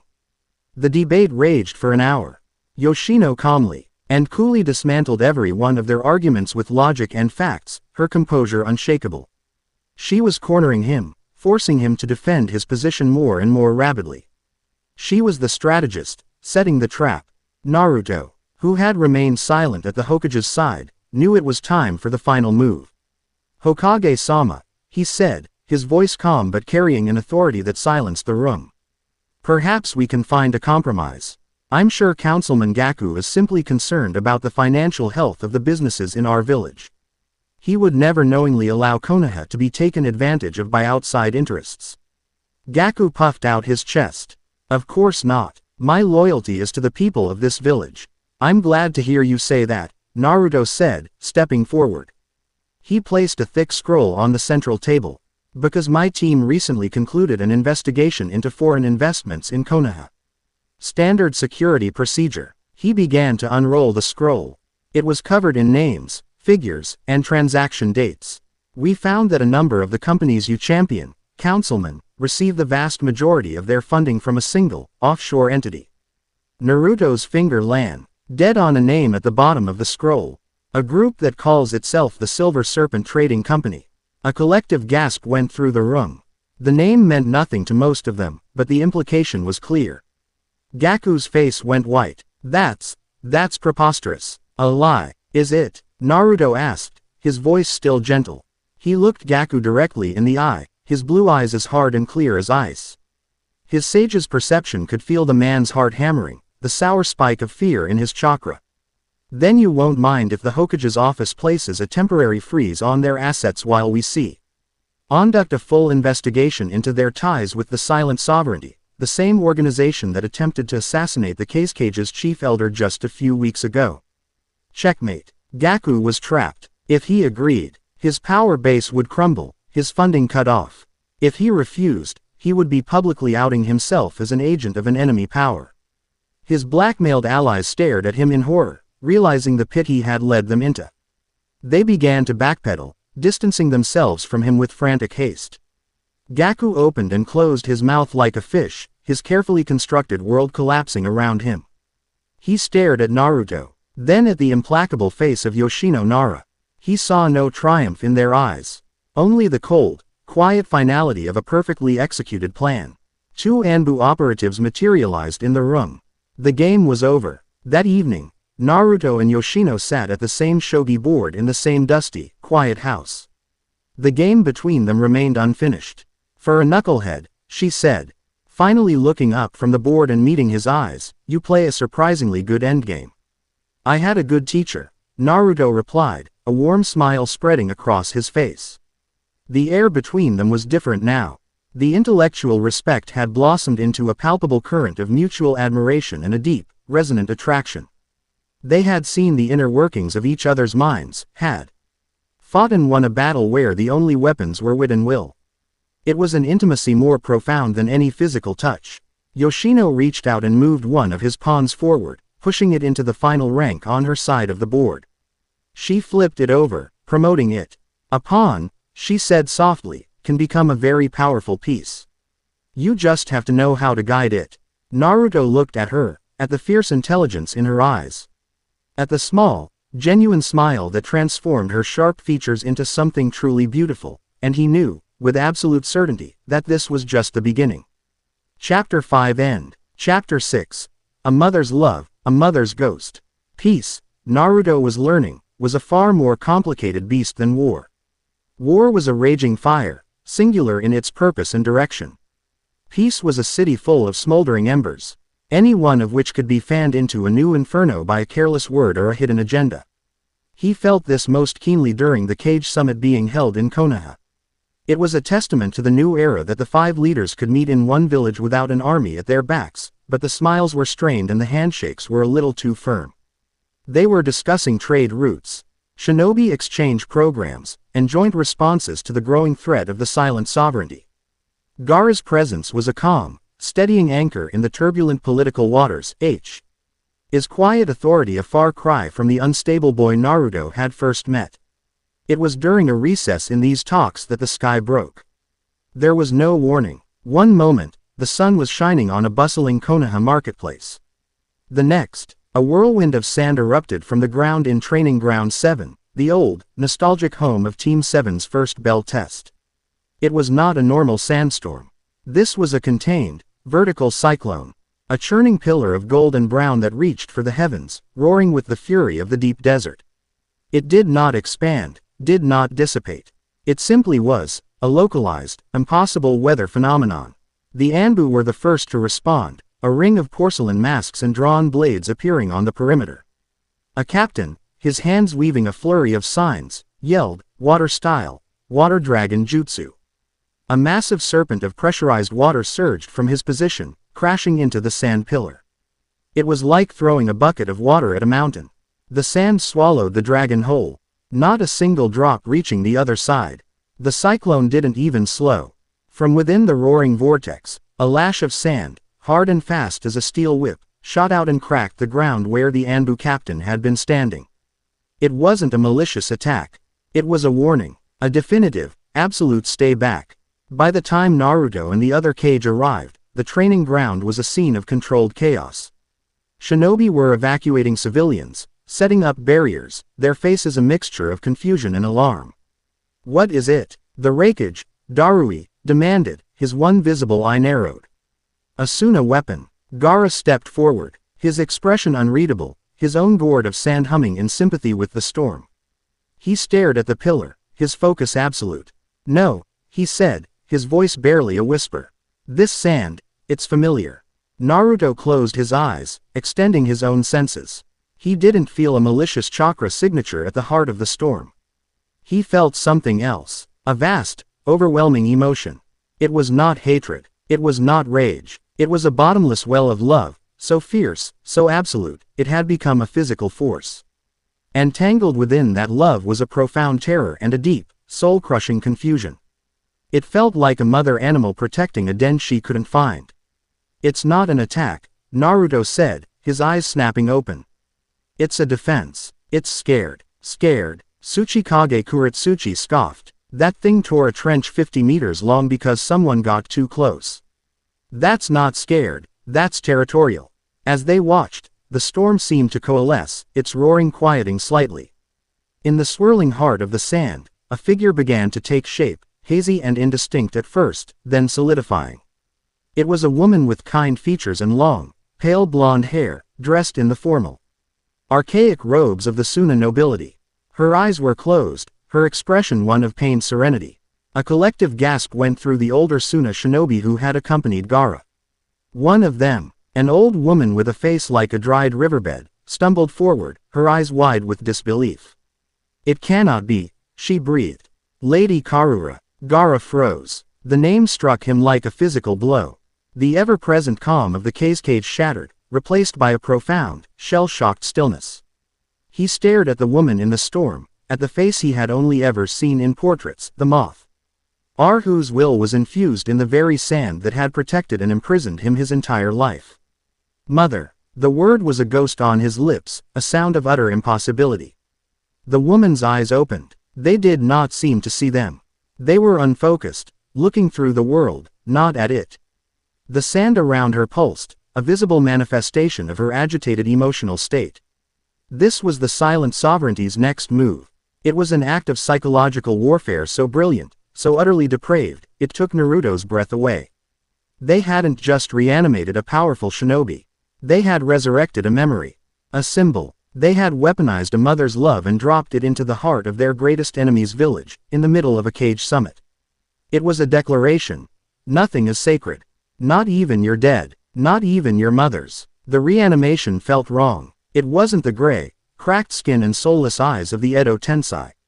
She looked alive, tragically, beautifully alive.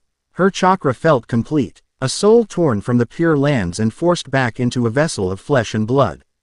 We must seal it, a Konoha Junin yelled, before it loses control. No, Gaara said, his voice shaking but firm, taking a step forward. I will speak to her. Gaara, wait. Naruto put a hand on his shoulder.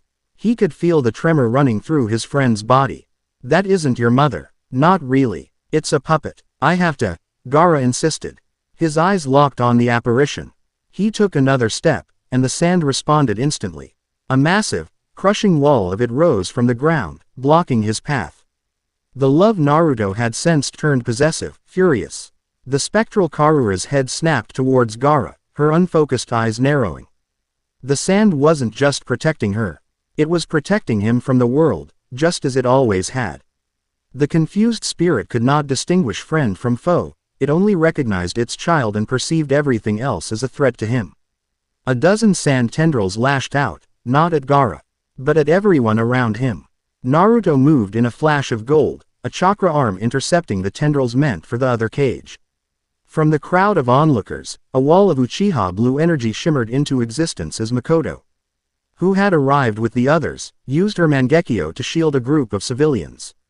Tsume and Yoshino stood back to back, preparing for an assault. It's reacting to him, Yoshino shouted over the roar. Her protective instinct is out of control. The closer he gets, the more violent she'll become.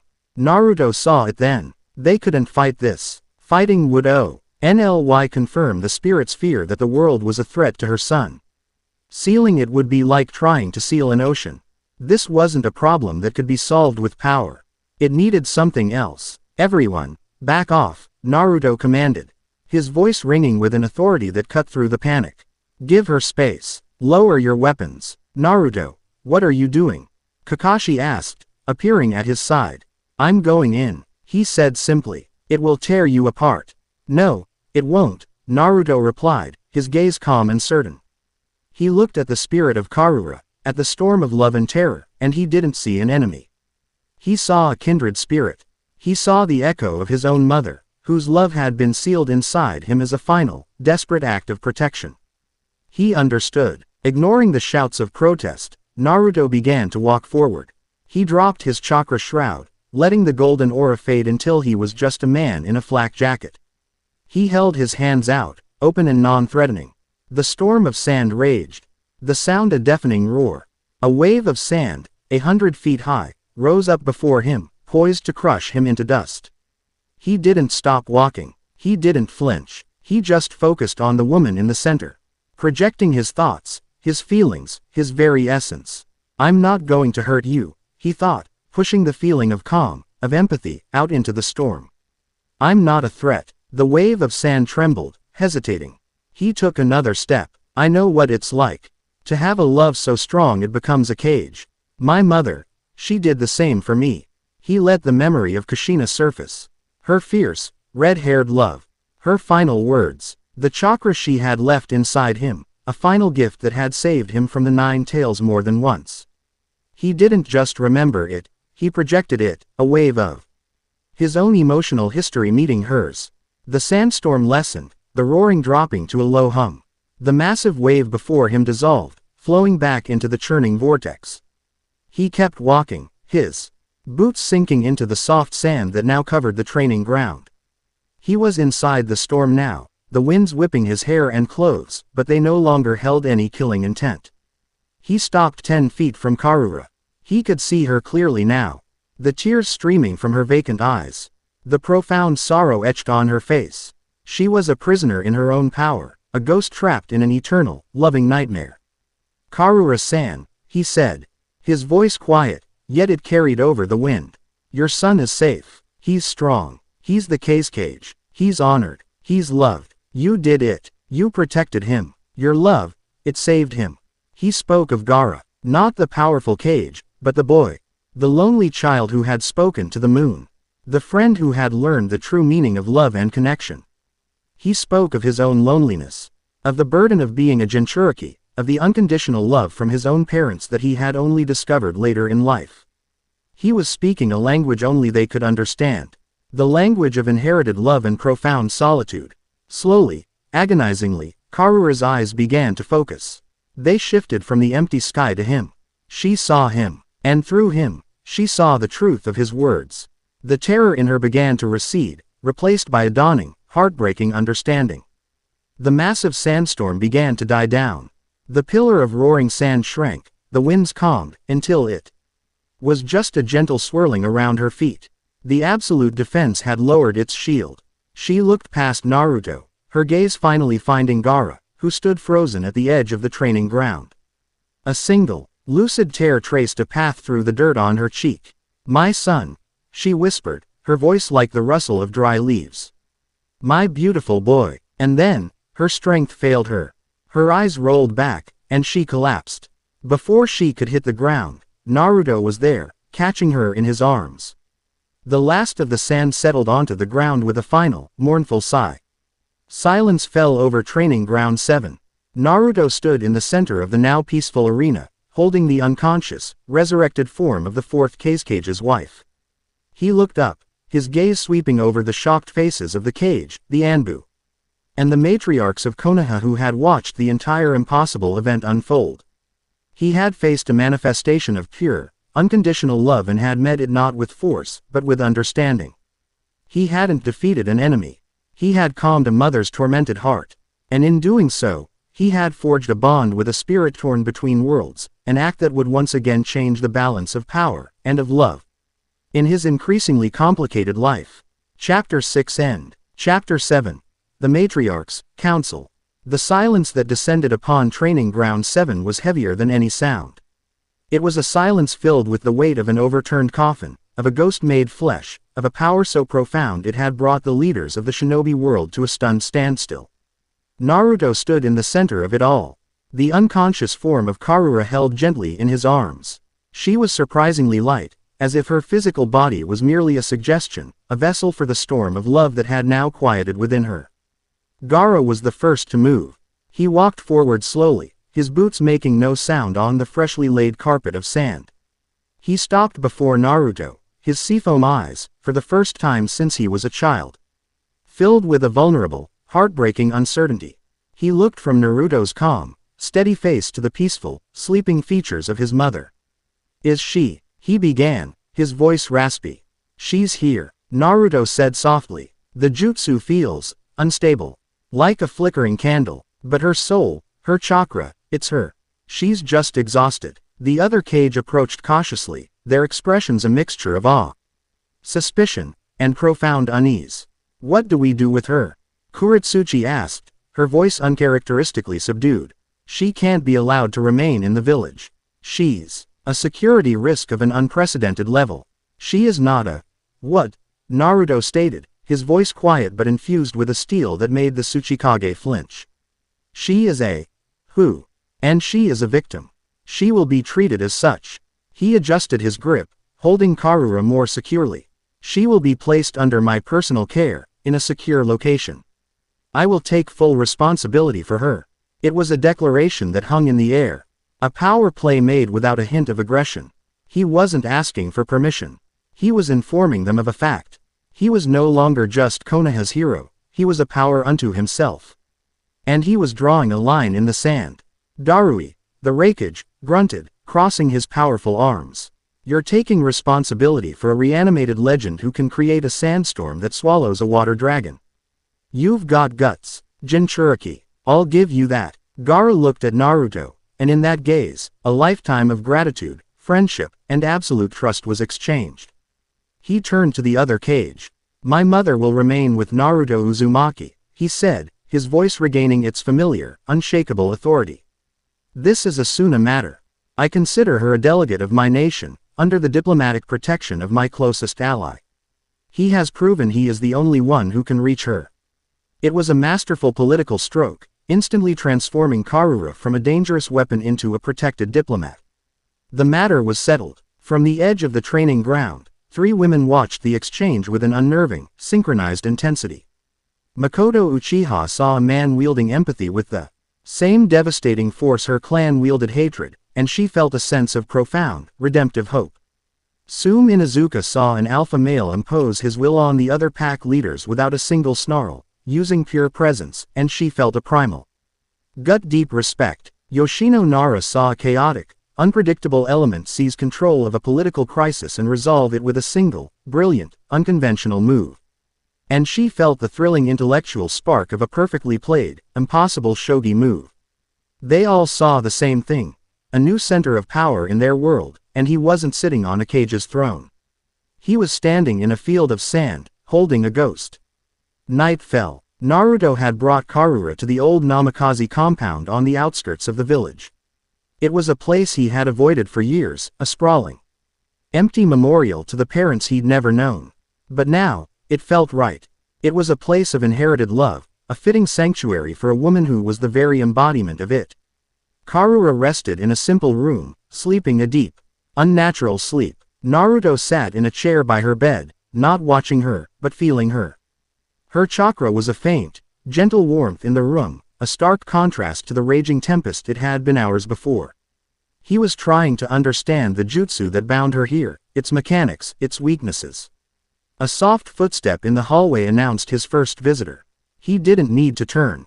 He had felt her approach. Her chakra a calm, deep pool of shadow and sorrow. Makoto Uchiha entered the room, carrying a small tray with a pot of tea and 2 cups.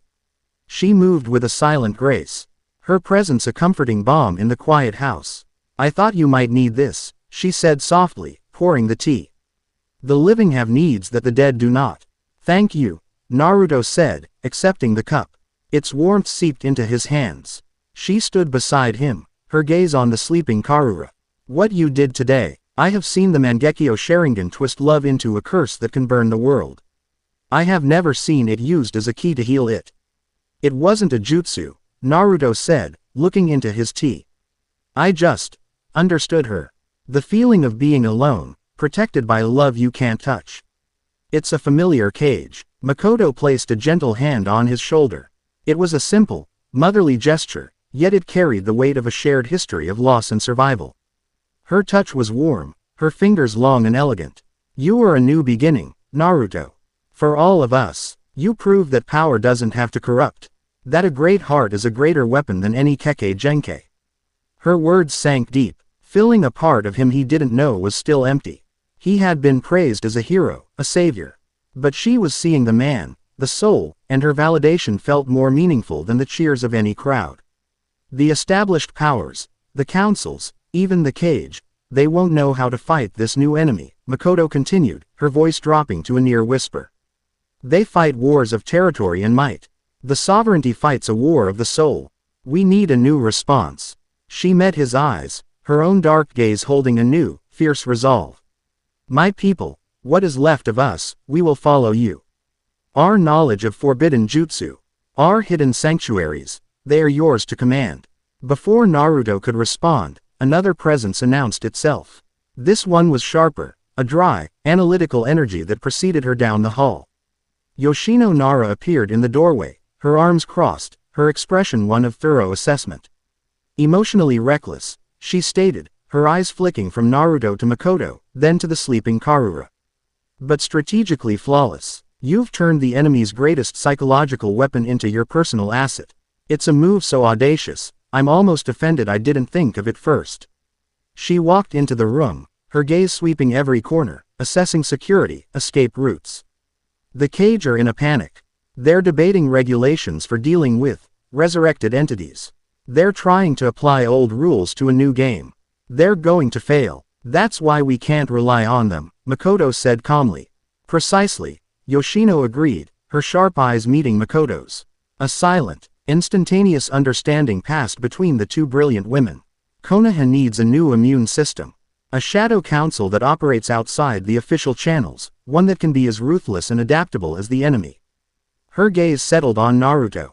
And it needs a leader who understands the enemy's unconventional tactics because he is, himself, the most unconventional weapon we have.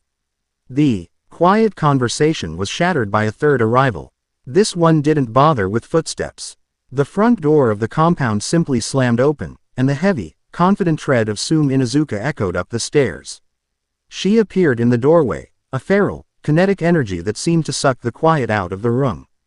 Kuromaru was at her side, his single eye glowing in the dim light. She ignored the others, her predatory gaze locking onto Naruto. I saw what you did, she grunted, her voice a low rumble. You stood in the middle of that storm and you didn't fight. You didn't dominate, you tamed it. She took a step closer, her scent of pine and wild musk filling the room. I respect power, Uzumaki. I've seen you level battlefields. But that was a different kind of strength. The kind that makes a pack strong. The kind an alpha needs. She stopped in front of him, looking down at him in the chair. My fangs are yours, she declared, not as a political pledge, but as a primal, unbreakable vow. The Inuzuka will hunt for you. We will be your eyes, your ears, and if necessary, your teeth in the dark. The formal channels are too slow, too weak. This new enemy requires a predator, not a politician. Naruto looked at the three women standing before him. The ghost of the Uchiha, offering the wisdom of her clan's dark history. The strategist of the Nara, offering her brilliant, analytical mind. The matriarch of the Inuzuka, offering her clan's feral strength and loyalty. They were not asking him to lead them. They were forming a circle around him, a shield wall, a war council. They had all, in their own way, come to the same logical, inevitable conclusion. 2 nights later, they met.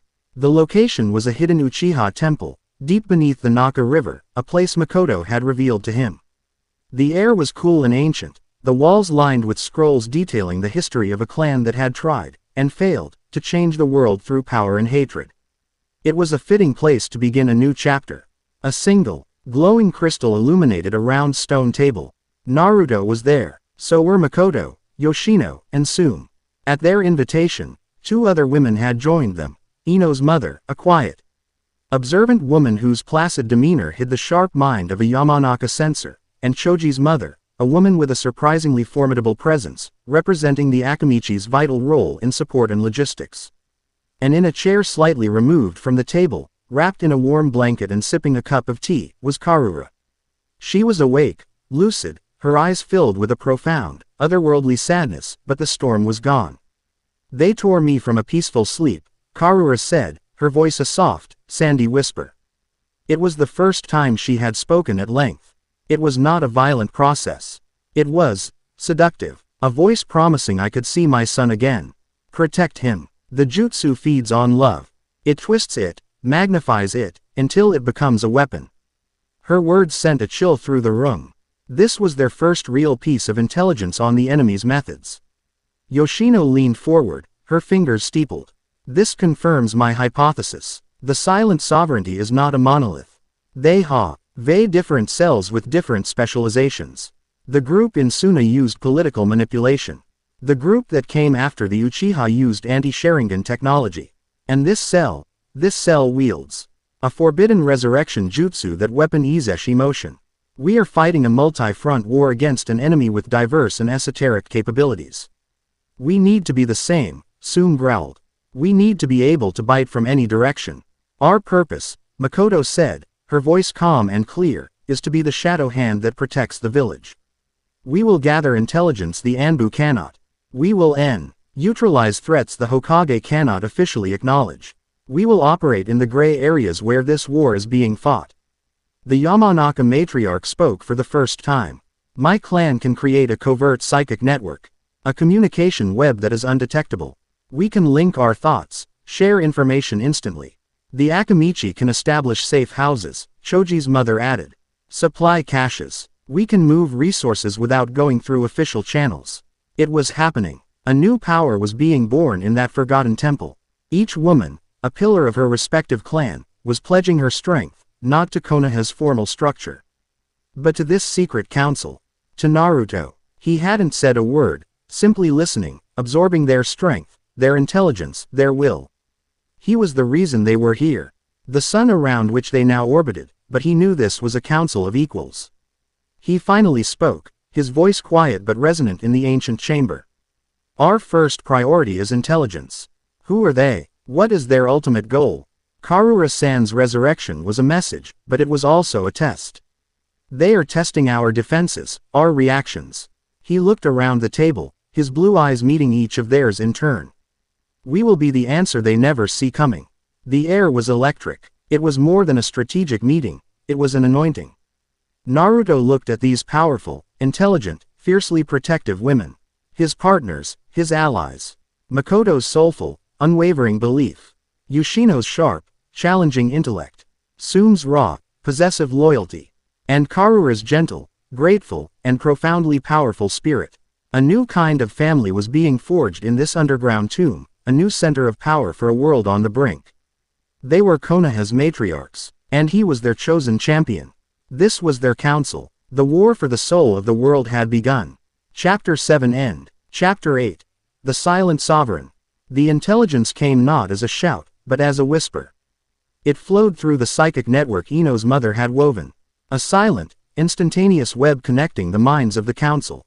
Sum's trackers, scattered across the land of fire like wolfish ghosts, had found a scent, not of a person, but of a specific corrupt chakra signature they'd identified from the attack on Makoto's sanctuary.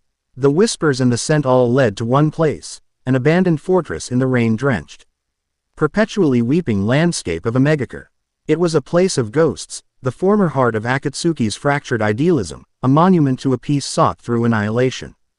It's a trap. Yoshino's voice was a dry thought, transmitted directly into their minds as they stood on a rain-lashed precipice overlooking the fortress. Below them, the rusted metal towers of the old citadel pierced gray sky like the ribs of a dead leviathan. Naruto stood at the edge, the rain plastering his hair to his brow. He could feel it too. The fortress was quiet, too quiet, a void in the natural energy of the world.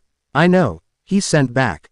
His own thought a calm, steady counterpoint to the storm. But they're expecting us to be cautious. They're expecting a probe, a scout.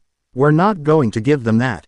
A frontal assault. Sum's thought was a low, eager growl, a promise of violence. Kuromaru, at her side, whined in anticipation. No, Makoto's thought was cool and precise as a surgeon's scalpel. A scalpel through the heart. We go in together, fast and silent. We become the trap. In a hidden command post 5 miles away, Yoshino sat before a swirling vortex of sand on a stone tablet. A piece of Karura's own essence that served as her link. Karura herself was with her, her eyes closed in concentration, her senses spread through every grain of sand Naruto carried in a small pouch at his belt. She was their sensory network, their shield.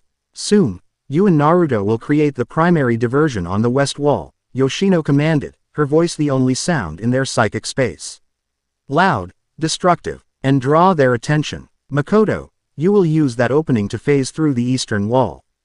Disable their external sensors. I'm seeing a chakra-based grid. We have 30 seconds before it resets. Go. Now. There was no verbal assent. There was only action. Naruto and Tsume became a blur of motion. Tsume, moving on all fours with Kuromaru, was a gray streak against the gray rock. Naruto was a flicker of gold. They hit the wall at the same time. Naruto's Rasengan blew a hole the size of a house in the rusted metal, the explosion a deafening roar that momentarily silenced the rain. Tsume's fang over fang drilled through a secondary wall, creating another, more ragged breach. As alarms shrieked across the fortress, Makoto became a ghost. Her form shimmered, and she SSED through the solid eastern wall as if it were smoke, a subtle, almost undetectable application of her Mangekyo's power. Inside, she moved with lethal grace, her Sharingan identifying the chakra nodes of the sensory grid. A kunai here, a severed wire there. The grid went down. We're in, Naruto sent, his group already pouring through the breach, a wave of orange and gray against the dark interior. The fortress was a maze of dripping metal corridors and echoing chambers. Sovereignty soldiers, clad in their familiar gray cloaks, met them. The fight was brutal and short. Tsume was a whirlwind of claws and fury. A natural disaster in a hallway. Naruto was a hammer, his blows efficient and overwhelming, his clones spreading through the fortress like a virus, sowing chaos and confusion. They're falling back, Makoto observed. Her thought calm amidst the violence. They're hurting us. I know. Yoshino's reply was grim. All paths are leading to the central spire. The throne room. Then let's not keep him waiting. Naruto thought, a cold edge to his determination. They converged on a pair of massive, sealed doors. Before they could be breached, they swung inward with a low groan, opening into a vast, circular chamber. The room was empty. It was a cavernous space, the ceiling lost in shadow. In the center was a single, high-backed chair, more of a throne than a seat. Rainwater dripped from the ceiling, creating a mournful rhythm on the metal floor. The team spread out, forming a defensive circle, their backs to one another. The silence was more unnerving than the battle had been. Congratulations, a calm, resonant voice echoed from the shadows above. It was the same melodic, unaccented voice of the herald Naruto had fought in the land of frost, but deeper, richer with authority. You've passed the test. I confess, I'm impressed by your synergy. A figure descended from the darkness, landing silently on the back of the throne. He was not a hulking monster or a scarred veteran. He was a man of average height, with sharp, intelligent features and dark hair tied back in a simple tail. He wore a modified Anbu uniform, devoid of any village marking, and his face was uncovered. He looked to be in his late 40s, his face unlined by age but holding a profound, ancient weariness in his eyes. He looked, Naruto thought with a jolt, like a scholar, not a terrorist. I am Sora, the man said, stepping down to stand before the throne. And I am the shepherd of this new dawn. You're the one who resurrected Karura-san, Naruto said, his voice a low growl. A regrettable, but necessary, demonstration. Sora replied, his expression one of mild apology. I needed to gauge your response to an emotional, rather than a physical, threat. You did not disappoint. He looked around at the assembled women. Makoto Uchiha, Tsume Inuzuka, you gather quite the pack, Naruto Uzumaki. A council of matriarchs. A power base built on bonds, not on bloodlust. You are the perfect embodiment of the old world's last, dying gasp of hope, and you're a fanatic who thinks starting a world war is progress, Tsume snarled. Sora smiled, a sad, knowing smile. War is what you have now. You call it peace, but it is a cold war, fought with treaties and tariffs instead of kunai.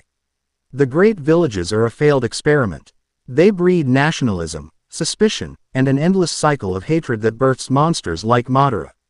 Like Akatsuki, like me, I don't seek to start a war. I seek to finally, truly, end it. As he spoke, the very air in the room grew heavy. A low, discordant hum filled their minds. It was not a genjutsu Makoto could counter. It felt deeper, woven into the fabric of reality itself. This fortress is a monument to failure, Sora continued, his voice taking on a zealous fire. Nagato dreamed of peace through pain. A flawed, childish notion. True peace requires a true reset. The board must be wiped clean. The metal floor beneath them began to ripple, the walls groaning as if under immense pressure. Yoshino, what's happening? Naruto sent. The entire fortress is a seal.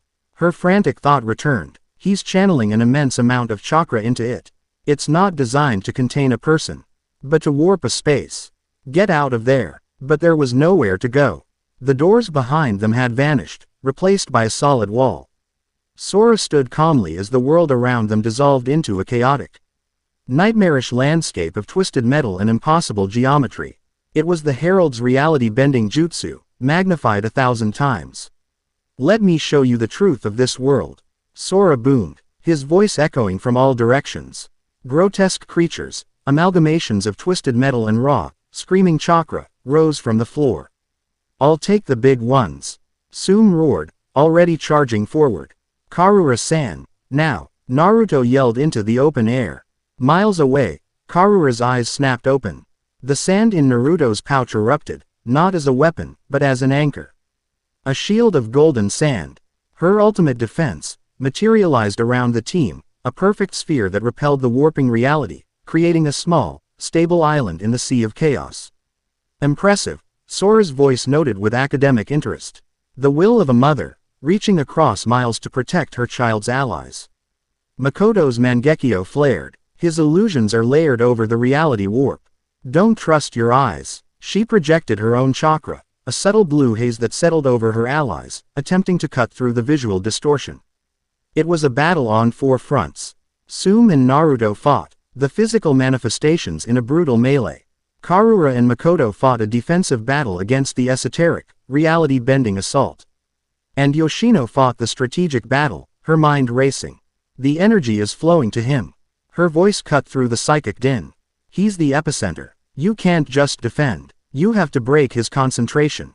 Naruto understood. He let Kurama's chakra explode outwards, a Biju bomb in miniature.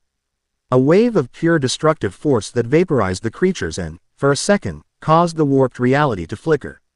In that instant of clarity, he saw Sora, floating in the center of the room.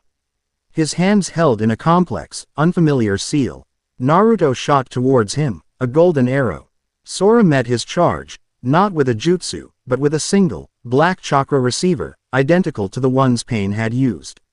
Their clash was immense, but as Naruto pressed his attack, Sora wasn't fighting to win. He was fighting to talk. You think this is about power? Sora grunted, parrying a blow that cracked the air between them. I have no desire to rule. I am a surgeon, and the patient, the world, is sick. Its sickness is the great villages, the Biju, the very concept of shinobi nations. And your cure is to kill everyone. Naruto roared, his Rasengan clashing with Sora's defenses.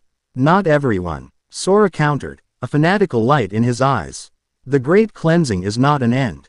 It is a purification. The jutsu I use, the resurrection, the reality manipulation, they are not powered by my chakra alone. They draw on something older, deeper. He broke away, floating back. For millennia, this world has been a cage, sealed away from the cosmos by your sage of 6 paths. He put a lock on our reality, a celestial gate, to protect his children from a power they could not comprehend.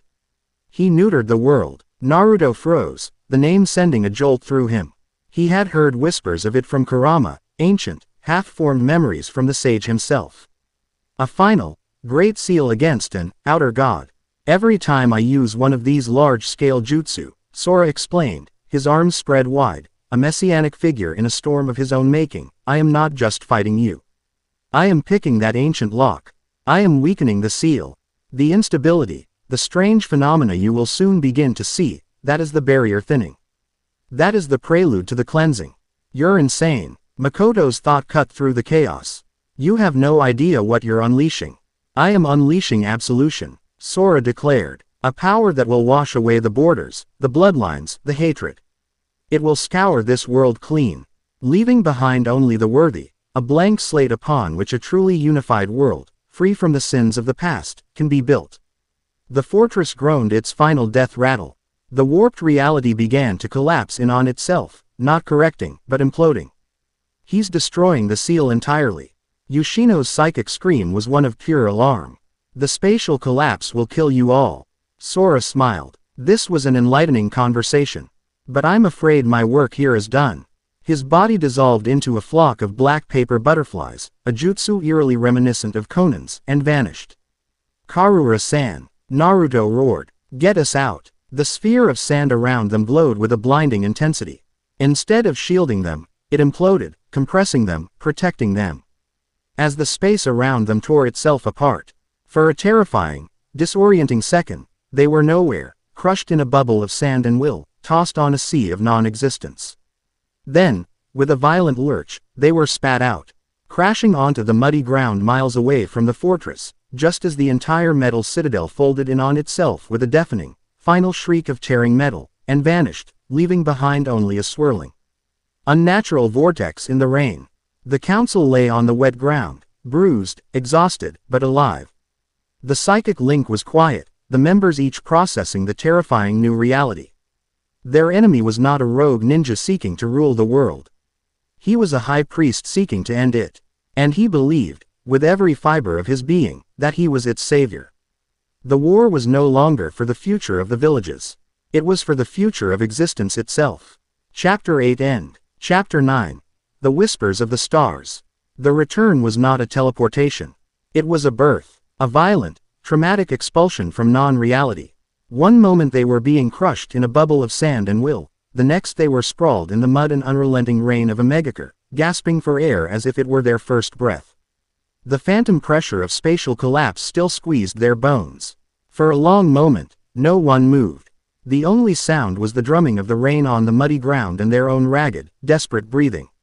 Soon was the first to recover, pushing herself to her knees with a feral growl that was more animal than human. That bastard, she spat, wiping a mixture of rain and mud from her face. Her knuckles were white where she gripped the hilt of her knife. We can't fight that. You can't punch a man who turns into paper. You can't rip the throat out of an idea. It was a stark, terrifying admission from the most physically confident person Naruto had ever known. The fight had shaken her not on a physical level, but on a fundamental one. Makoto was pale, her Sharingan still active, scanning their surroundings for threats that weren't there. It was the space itself that was the enemy, she said, her voice a strained whisper. He wields reality like a genjutsu. How do you break an illusion that is real? Naruto pushed himself into a sitting position, his every muscle screaming in protest. The sand from his pouch, now inert and lifeless, was scattered around him. Karura had saved them, but the effort had nearly severed her fragile connection to this world. He could feel her, miles away with Yoshino, her chakra barely their flicker. He looked at his team, at these formidable women, and saw the same thing in their eyes, a dawning, existential dread. The kind of fear that came not from facing a powerful opponent, but from realizing the very rules of the fight, of existence itself, had been rewritten without your consent. He had to be the anchor. We get up, Naruto said, his voice raw but steady. He forced himself to his feet, his legs trembling slightly. We get up, we get our people, and we get back to Konoha. He didn't win, he ran. He met Tsune's wild eyes, then Makoto's haunted ones. He's just a man, he bleeds, he has a plan, and any plan can be broken. His words weren't a grand, heroic speech. They were a simple, stubborn statement of fact. A single, solid rock in a landslide of fear. It was enough. The tension broke. Tsune grunted, getting to her feet. Makoto took a deep breath, her Sharingan deactivating, her posture regaining its usual steel. The retreat from a megakure was a grim, silent affair. The Cage Summit reconvened in an emergency session, held in the Hokage's most secure underground bunker. The air was thick with disbelief and fear. Naruto, flanked by a pale but composed Yoshino, laid out the truth. He spoke of Sora, of his reality-bending powers, and of his insane, apocalyptic goal, to intentionally break an ancient seal known as the Celestial Gate and bring about a great cleansing. The reaction was what he expected. The Tsuchikage, Kuretsuchi, was openly skeptical. A seal that holds back reality. It sounds like a fairy tale. A convenient fiction to cover this, Sora's, true goal of acquiring a new superweapon. Darui was more pragmatic. Fairy tale or not, he's got a jutsu that can make a fortress disappear and nearly killed your best team. That's a cage-level threat, no matter what you call his motivation. Only Gaara was silent, his gaze fixed on Naruto. He had seen his mother resurrected. He knew, better than anyone, that the old rules no longer applied. I believe him, he said, his voice silencing all argument. The world is changing. We must be prepared to change with it. The summit ended with a resolution to form a joint intelligence task force, to share all information regarding spatio-temporal anomalies, and to increase global alert levels. It was the correct, political response. And as Yoshino had predicted, it was utterly, hopelessly inadequate. They were building a fire brigade while the tide was rising. As the political gears began to grind, the world itself began to scream. It started subtly. Compasses in the land of iron began to spin, their needles seeking a magnetic north that was no longer stable. In Kurigakure, the tides became erratic, flooding the ports at odd hours, governed by a moon that seemed to be pulling with a strange, new strength. Astronomers in Konoha's archives stared at their star charts in confusion, their precise calculations off by fractions of a degree, as if the heavens themselves had shifted slightly overnight. Then, the whispers started. The Yamanaka sensitives were the first to truly feel it, a low-level psychic static on the edge of their perception. It was a sound that wasn't a sound, a chorus of faint, alien thoughts that seemed to come from everywhere and nowhere at once. It gave them splitting headaches and nosebleeds. In the Nara forest, the shadows began to behave strangely. They would lengthen in the wrong direction, or sometimes, for a fraction of a second, detach from their casters, writhing on the ground like pools of black oil before snapping back into place. Shikamaru nearly lost control of his own shadow possession jutsu during a training exercise.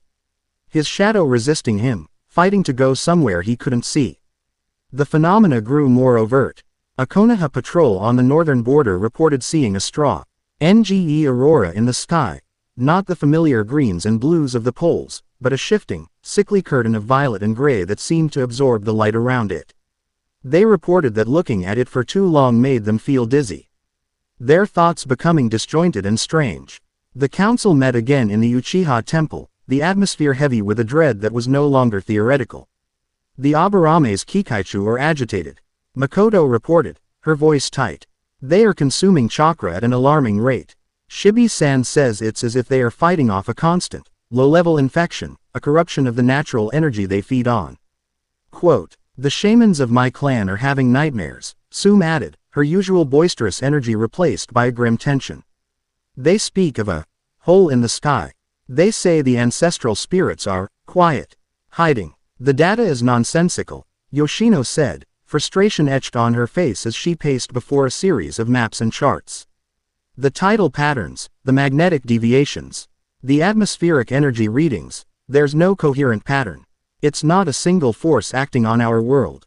It's thousands of tiny, random tears in the fabric of it. She stopped and looked at them, her eyes dark. It's not that the rules are being rewritten. It's that they are being erased. They were fighting an enemy they couldn't see, couldn't track, and couldn't comprehend. Ey were trying to strategize against entropy itself. Naruto knew there was only one place left to look for answers. Not in scrolls or star charts, but in the living memory of the one being who had been there at the beginning.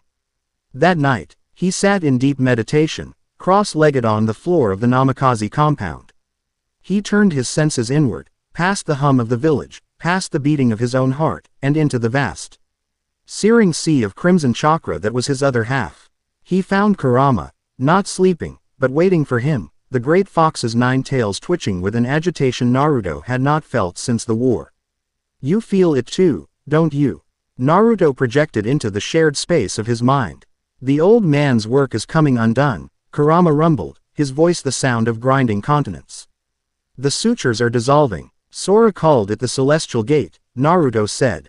He said the sage sealed this world away. Why? What is he so afraid of? Kurama was silent for a long moment. The sage was not afraid.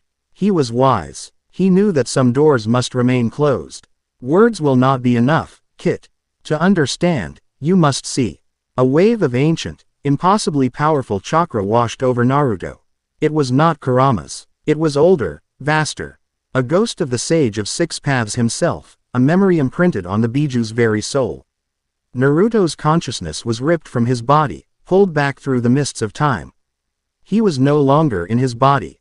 He was a disembodied point of view, floating in a void of silver mist. Before him stood Hagoromo Otsutsuki, the Sage of Six Paths. He looked younger than in the legends, his face weary. His Rinnegan eyes filled not with godly power, but with a profound, cosmic sorrow. He held his Shakuho staff, not as a weapon, but as a brace against a force Naruto could not see. And then he saw what the sage was looking at. It was a tear in the fabric of nothingness. It wasn't black or white, but a color his mind refused to process, a pulsating, shifting non-color th. It induced a feeling of vertigo and deep, instinctual revulsion. From this tear, there were no monsters, no armies. There was only a presence. An alien consciousness so vast, so utterly other, that to even perceive it felt like madness. It did not think in terms of conquest or destruction. Its very nature was antithetical to the ordered reality of Naruto's world. Where its influence touched the silver mist of creation, the mist would not be destroyed, but simply unbecome. It would cease to be, its laws of physics and life dissolving into a meaningless, chaotic static. The outer god, the sage's voice echoed in Naruto's mind. A memory of a thought. Not a being, but a state of being. Or rather, unbeing. A force of cosmic entropy from a reality with different, cancerous laws. It does not hate us. It does not even see us. We are simply a mote of ordered dust in its path. Naruto watched in horror as the sage and his brother, Hamura, fought. They did not fight the presence itself, that would be like fighting the concept of a vacuum. They fought to close the tear. They poured all of their godlike power into it, not to destroy, but to build. To weave the very laws of their reality into a patch, a seal, a gate. They sacrificed a portion of their own life force, their own divine energy, to create a barrier between worlds. The vision faded, snapping Naruto back into his own mind with the force of a physical blow. He lay on the floor, gasping, sweat pouring down his face, the horrifying non-color of the tear burned into his memory. He finally understood. Sora's great cleansing wasn't a purification. It was an erasure. He was inviting a force into their world that would simply dissolve it, unmake it, until nothing was left but the same chaotic static from which it was born. Sora wasn't a surgeon. He was a man with a terminal disease who had decided to burn down the entire hospital. He stumbled to his feet, his mind reeling but his purpose now terrifyingly clear. He knew what he had to do. He found the others in the Uchiha temple. They had all been waiting for him, drawn by an unspoken summons. He didn't need to tell them what he saw, they could see it in his eyes. The haunted, ancient knowledge. It's not a god, Naruto said, his voice hoarse. It's an anti-god, an anti-world, and the seal isn't just a lock. It's powered by the sage's own life force. A battery that's been running down for 1,000 years. And Sora is smashing the battery, Yoshino finished, her face grim. It can be reinforced, Naruto said. He looked at them, his gaze lingering on each of their faces. The seal was woven from the sage's power. His chakra. I have that chakra. I am the key. The unspoken implication hung in the ancient, silent temple. To reinforce the seal, he would have to do what the sage did. He would have to pour his own life force, his own essence, into the thinning veil between worlds. It wasn't a battle he could win with a Rasengan or a tailed beast bomb. It was a battle that could cost him everything. No one spoke. Sume clenched her fists, a look of furious helplessness on her face. Makoto closed her eyes, a single tear tracing a path down her cheek. Yoshino simply stared at him. Her sharp, analytical mind finally faced with a variable it could not calculate, a risk it could not mitigate. This was the emotional stake they had all feared. The man they had all, in their own ways, come to respect, to admire, to love, was the only one who could sacrifice himself to save them all. No, Sue growled, her voice thick. There's another way. There has to be. There isn't, Naruto said, his voice devoid of self-pity. It was a statement of pure, terrible clarity. This isn't a choice. It's the only move left on the board. He looked at the circle of powerful women, his council, his partners. But I'm not going to be a sacrifice. I'm going to be a shield. And I can't do it alone. I need you. I need your strength, your minds, your courage. We face him. We face this, together. A new resolve settled in the room, born of desperation and a fierce, protective love. Their personal feelings, their budding romances, their political ambitions, all of it was stripped away, leaving only a single, unified purpose. To protect him. To keep the path open for him. To ensure that his stand, whether it was his last or not, would be the one that saved the world. The whispers from the stars were growing louder, but in that forgotten temple, a louder, more defiant vow was made. Chapter 9 End. Chapter 10. The Sun's Embrace. The whispers from the stars were no longer whispers. They were a rising, discordant chorus, a psychic scream on the edge of hearing that frayed the nerves and curdled the soul. Time itself felt brittle, as if a single, sharp CK could shatter it into a million pieces. The world was holding its breath, waiting for the axe to fall. They could not wait for Sora's final move. They had to force his hand. They had to choose the battlefield. The plan Yoshino devised in the Uchiha Temple was not a strategy of victory. It was a strategy of survival, a desperate gambit born of cold logic and colder fury. It was a plan with one acceptable outcome and 1,000 ways to fail. He is not a person anymore, she explained, her voice a low, intense hum in the ancient chamber.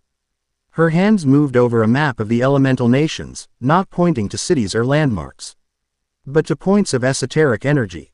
He is a focal point, a human lens concentrating the chaotic energy that is bleeding into our world. He will be drawn to the place where the veil is thinnest, where the celestial gate is most decayed. Karura, frail but resolute, stepped forward. Her connection to the world was now so faint she seemed to flicker at the edges of vision, a ghost of sand and sorrow. I can feel it, she whispered, her hand hovering over the map.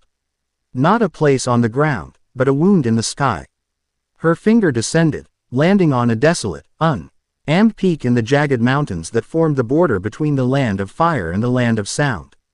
An ancient, forgotten place known only in folklore as the Dragon's Tooth, where Orochimaru had once conducted his foulest experiments. A place already tainted by those who sought to defy the laws of nature. That's where he will make his final push, Naruto said. It wasn't a question. He could feel it too. A sour vibration in the sage's power that resided within him. We will not stop him from opening the gate, Yoshino continued, her sharp eyes meeting theirs, one by one. We no longer have that luxury. We will be there when he opens it. We will use the momentary stability of the open rift to confront him.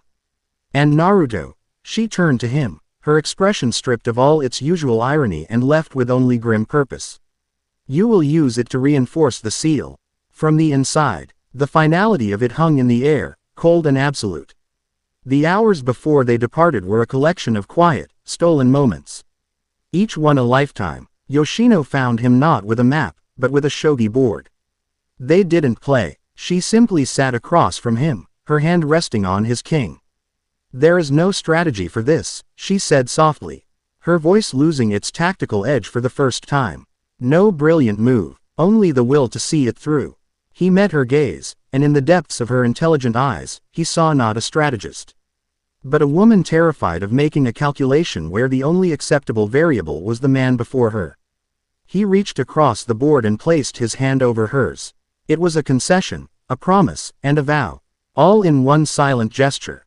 Sue cornered him as he was checking his gear. She didn't speak. She grabbed the front of his flak jacket, pulled him close, and crushed her lips to his. It was not a gentle kiss. It was fierce, possessive, a desperate, angry claiming. It tasted of rain and ozone and a loyalty so profound it bordered on madness. You come back, She snarled against his mouth. Her voice a raw command. You hear me, Uzumaki. You come back, or I swear, I will hunt you down in whatever afterlife there is and drag you back myself. He wrapped his arms around her, returning the kiss with an equal fire, a silent acceptance of her feral, unbreakable vow. Makoto sought him out in the garden of the Namikaze compound, under the pale, sickly light of a moon that seemed too close. She didn't speak of battle or strategy. Kushina used to sit in this garden, she said, her voice a soft, melodic memory. She would talk to you for hours before you were born. She said you were going to be the sun that warmed this whole, sad world. Makoto reached out and gently brushed a stray lock of hair from his forehead, her touch as light as a moth's wing.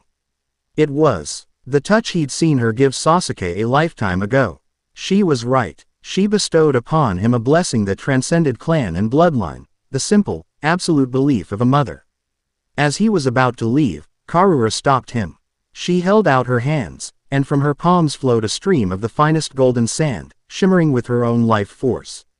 It did not fall to the ground. It flowed over him, weaving itself into the very fibers of his clothes, a gossamer thin, almost invisible layer of her ultimate defense. A mother's love is the only shield that never breaks, the ghost whispered. Take mine with you. The dragon's tooth was a place of madness.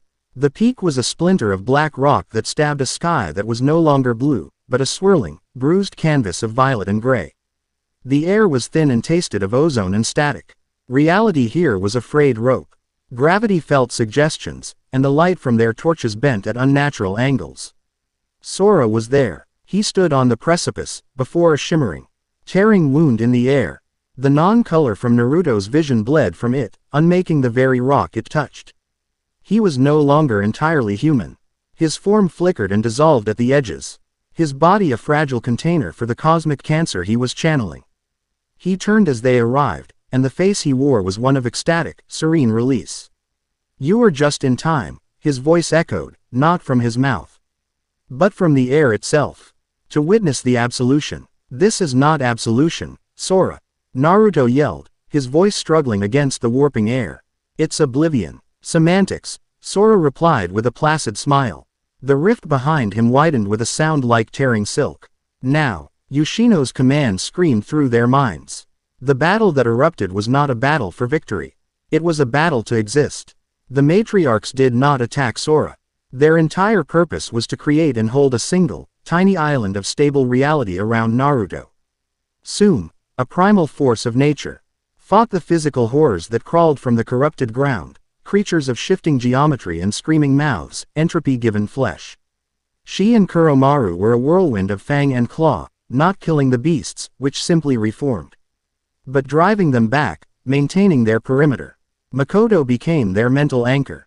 Her Mangekyo blazed, but she cast no genjutsu. She projected a field of pure, Uchiha will, a psychic breakwater against the constant, mind-shattering assault of the outer god's presence. She filtered their reality, forcing their eyes to see the truth of the ground beneath their feet, their minds to hold on to the concept of up and down. Miles away, the other mothers were their lifeline. The Yamanaka matriarch screamed in their minds, fighting back the alien chorus, keeping their psychic channel clear. The Akamichi matriarch poured chakra into a massive sealing array, a conduit that fed their collective energy to the front line. Naruto moved through the bubble of sanity they had created for him. His every step an act of will. He confronted Sora at the edge of the abyss. Their fight was a clash of fundamentals. Sora wielded entropy, his touch causing Naruto's true seeking orbs to decay into inert dust. Naruto wielded the sage's power, the very essence of order and life, his Rasengan a miniature galaxy of creation against Sora's void. Why do you cling so desperately to this broken world? Sora's voice was a chorus of temptations, of static and whispers. It is a cycle of pain, Uzumaki. Of loss, of war. Let it all be washed away. Let the memory of your parents, of your master, of every failure, simply cease. Be free. Naruto parried a blow from a hand that was no longer flesh, but a claw of solidified void. He looked into the eyes of the man who had been Sora and saw not a monster, but a victim. A man so broken by the world's pain that he would rather see it unmade than healed. And in that moment, Naruto felt not hatred, but a profound, aching pity. "You're right," Naruto said, his voice cutting through the chaos. "This world is full of pain. I've felt more of it than most. But you're wrong about what it means." He dodged another attack, his movements fluid. "Our pain, our memories, our scars, they're what make us who we are. They're the proof that we lived, that we loved. I would rather carry the pain of everyone I've lost than live in a world where they never existed at all." His words were a jutsu more powerful than any other. A declaration of pure, defiant love for his broken, beautiful world. Sora faltered. For a fraction of a second, the zealot vanished. And only the broken man remained. He looked at the gaping maw of the void he had unleashed, and for the first time, he saw it not as a cleansing fire, but as a silent, meaningless, lonely end. His belief, the only thing holding his dissolving form together, wavered. It was the only opening Naruto would get. He knew he couldn't close the rift. He had to become the lock. Now, he roared, a command to himself, to his partners, to the world. The chakra of the matriarchs, of their clans, of the entire village flowed into him through their invisible bonds. The sand on his clothes glowed. A shield of absolute love. The will of the Uchiha sharpened his mind. The ferocity of the Inuzuka hardened his resolve. The logic of the Nara cleared his path. He didn't charge into the rift. He walked. He was met with the full, terrifying force of the anti-world. But he was not just Naruto Uzumaki anymore. He was the vessel for every bond he had ever forged, every promise he had ever made. Every bowl of ramen shared, every tear shed, every life he had touched. He held his arms out wide, and his body erupted in a blinding, silent explosion of pure golden light. He did not become a weapon. He became a star, a sun, the very concept of life and order pushing back against the endless, silent night. He was the sun's embrace, holding his world safe. The rift, unable to unmake a force that was its perfect conceptual opposite, began to shrink. It collapsed in on the golden light with a final, cosmic sigh, a sound that was the end and the beginning of everything. And then, silence. The sky snapped back to a clear, star-dusted black. The ground was solid. The air was crisp and cold. The dragon's tooth was just a mountain again. Naruto was gone. Sume let out a raw, broken howl of pure agony. Makoto fell to her knees, a silent sob racking her body. In a command post miles away, Yoshino Nara stared at a shogi board, her face a mask of stone, as a single tear traced a path down her cheek. They had won. They had lost everything. But then, in the spot where the rift had been, a single mote of golden light flickered. It hung in the air, defiant and stubborn. It pulsed, once, twice. Then it drifted down, settling gently on the scorched rock of the peak. The mote expanded, solidified, weaving itself back into existence. It reformed into the shape of a man, who collapsed onto the ground, unconscious. His clothes in tatters, his chakra reserves not just empty, but a negative void. But he was whole, he was alive, he had become the shield, and the world he had shielded, the love he had embodied, had refused to let him go. It had pulled him back from the brink. Weeks later, the sun shone on the garden of the Namikaze compound. It was a quiet, peaceful afternoon. Naruto sat on the veranda, still weak, but healing. Around him was his council, his partners, his family. Yoshino was reading a book, her shoulder resting lightly against his. Sume was sharpening a knife, a silent, watchful guardian at his feet. Makoto was tending to the flowers, a small, genuine smile on her face. Karura, now a gentle, stable presence, sat beside him, her sandy aura a comforting warmth. The world was safe. The whispers were gone. But the 5 great nations were blind to the war that had been fought and won. They knew only that the strange phenomena had ceased. The true power, the true guardians of this new, fragile peace, were gathered in this quiet garden. Naruto looked at the women who had anchored him, who had fought with him, who had pulled him back from the edge of oblivion. The future was unwritten. New threats would arise, but they would face it together. He was their son, and they, in turn, were the fierce, brilliant, unyielding gravity that held him in their embrace. Chapter 10 End.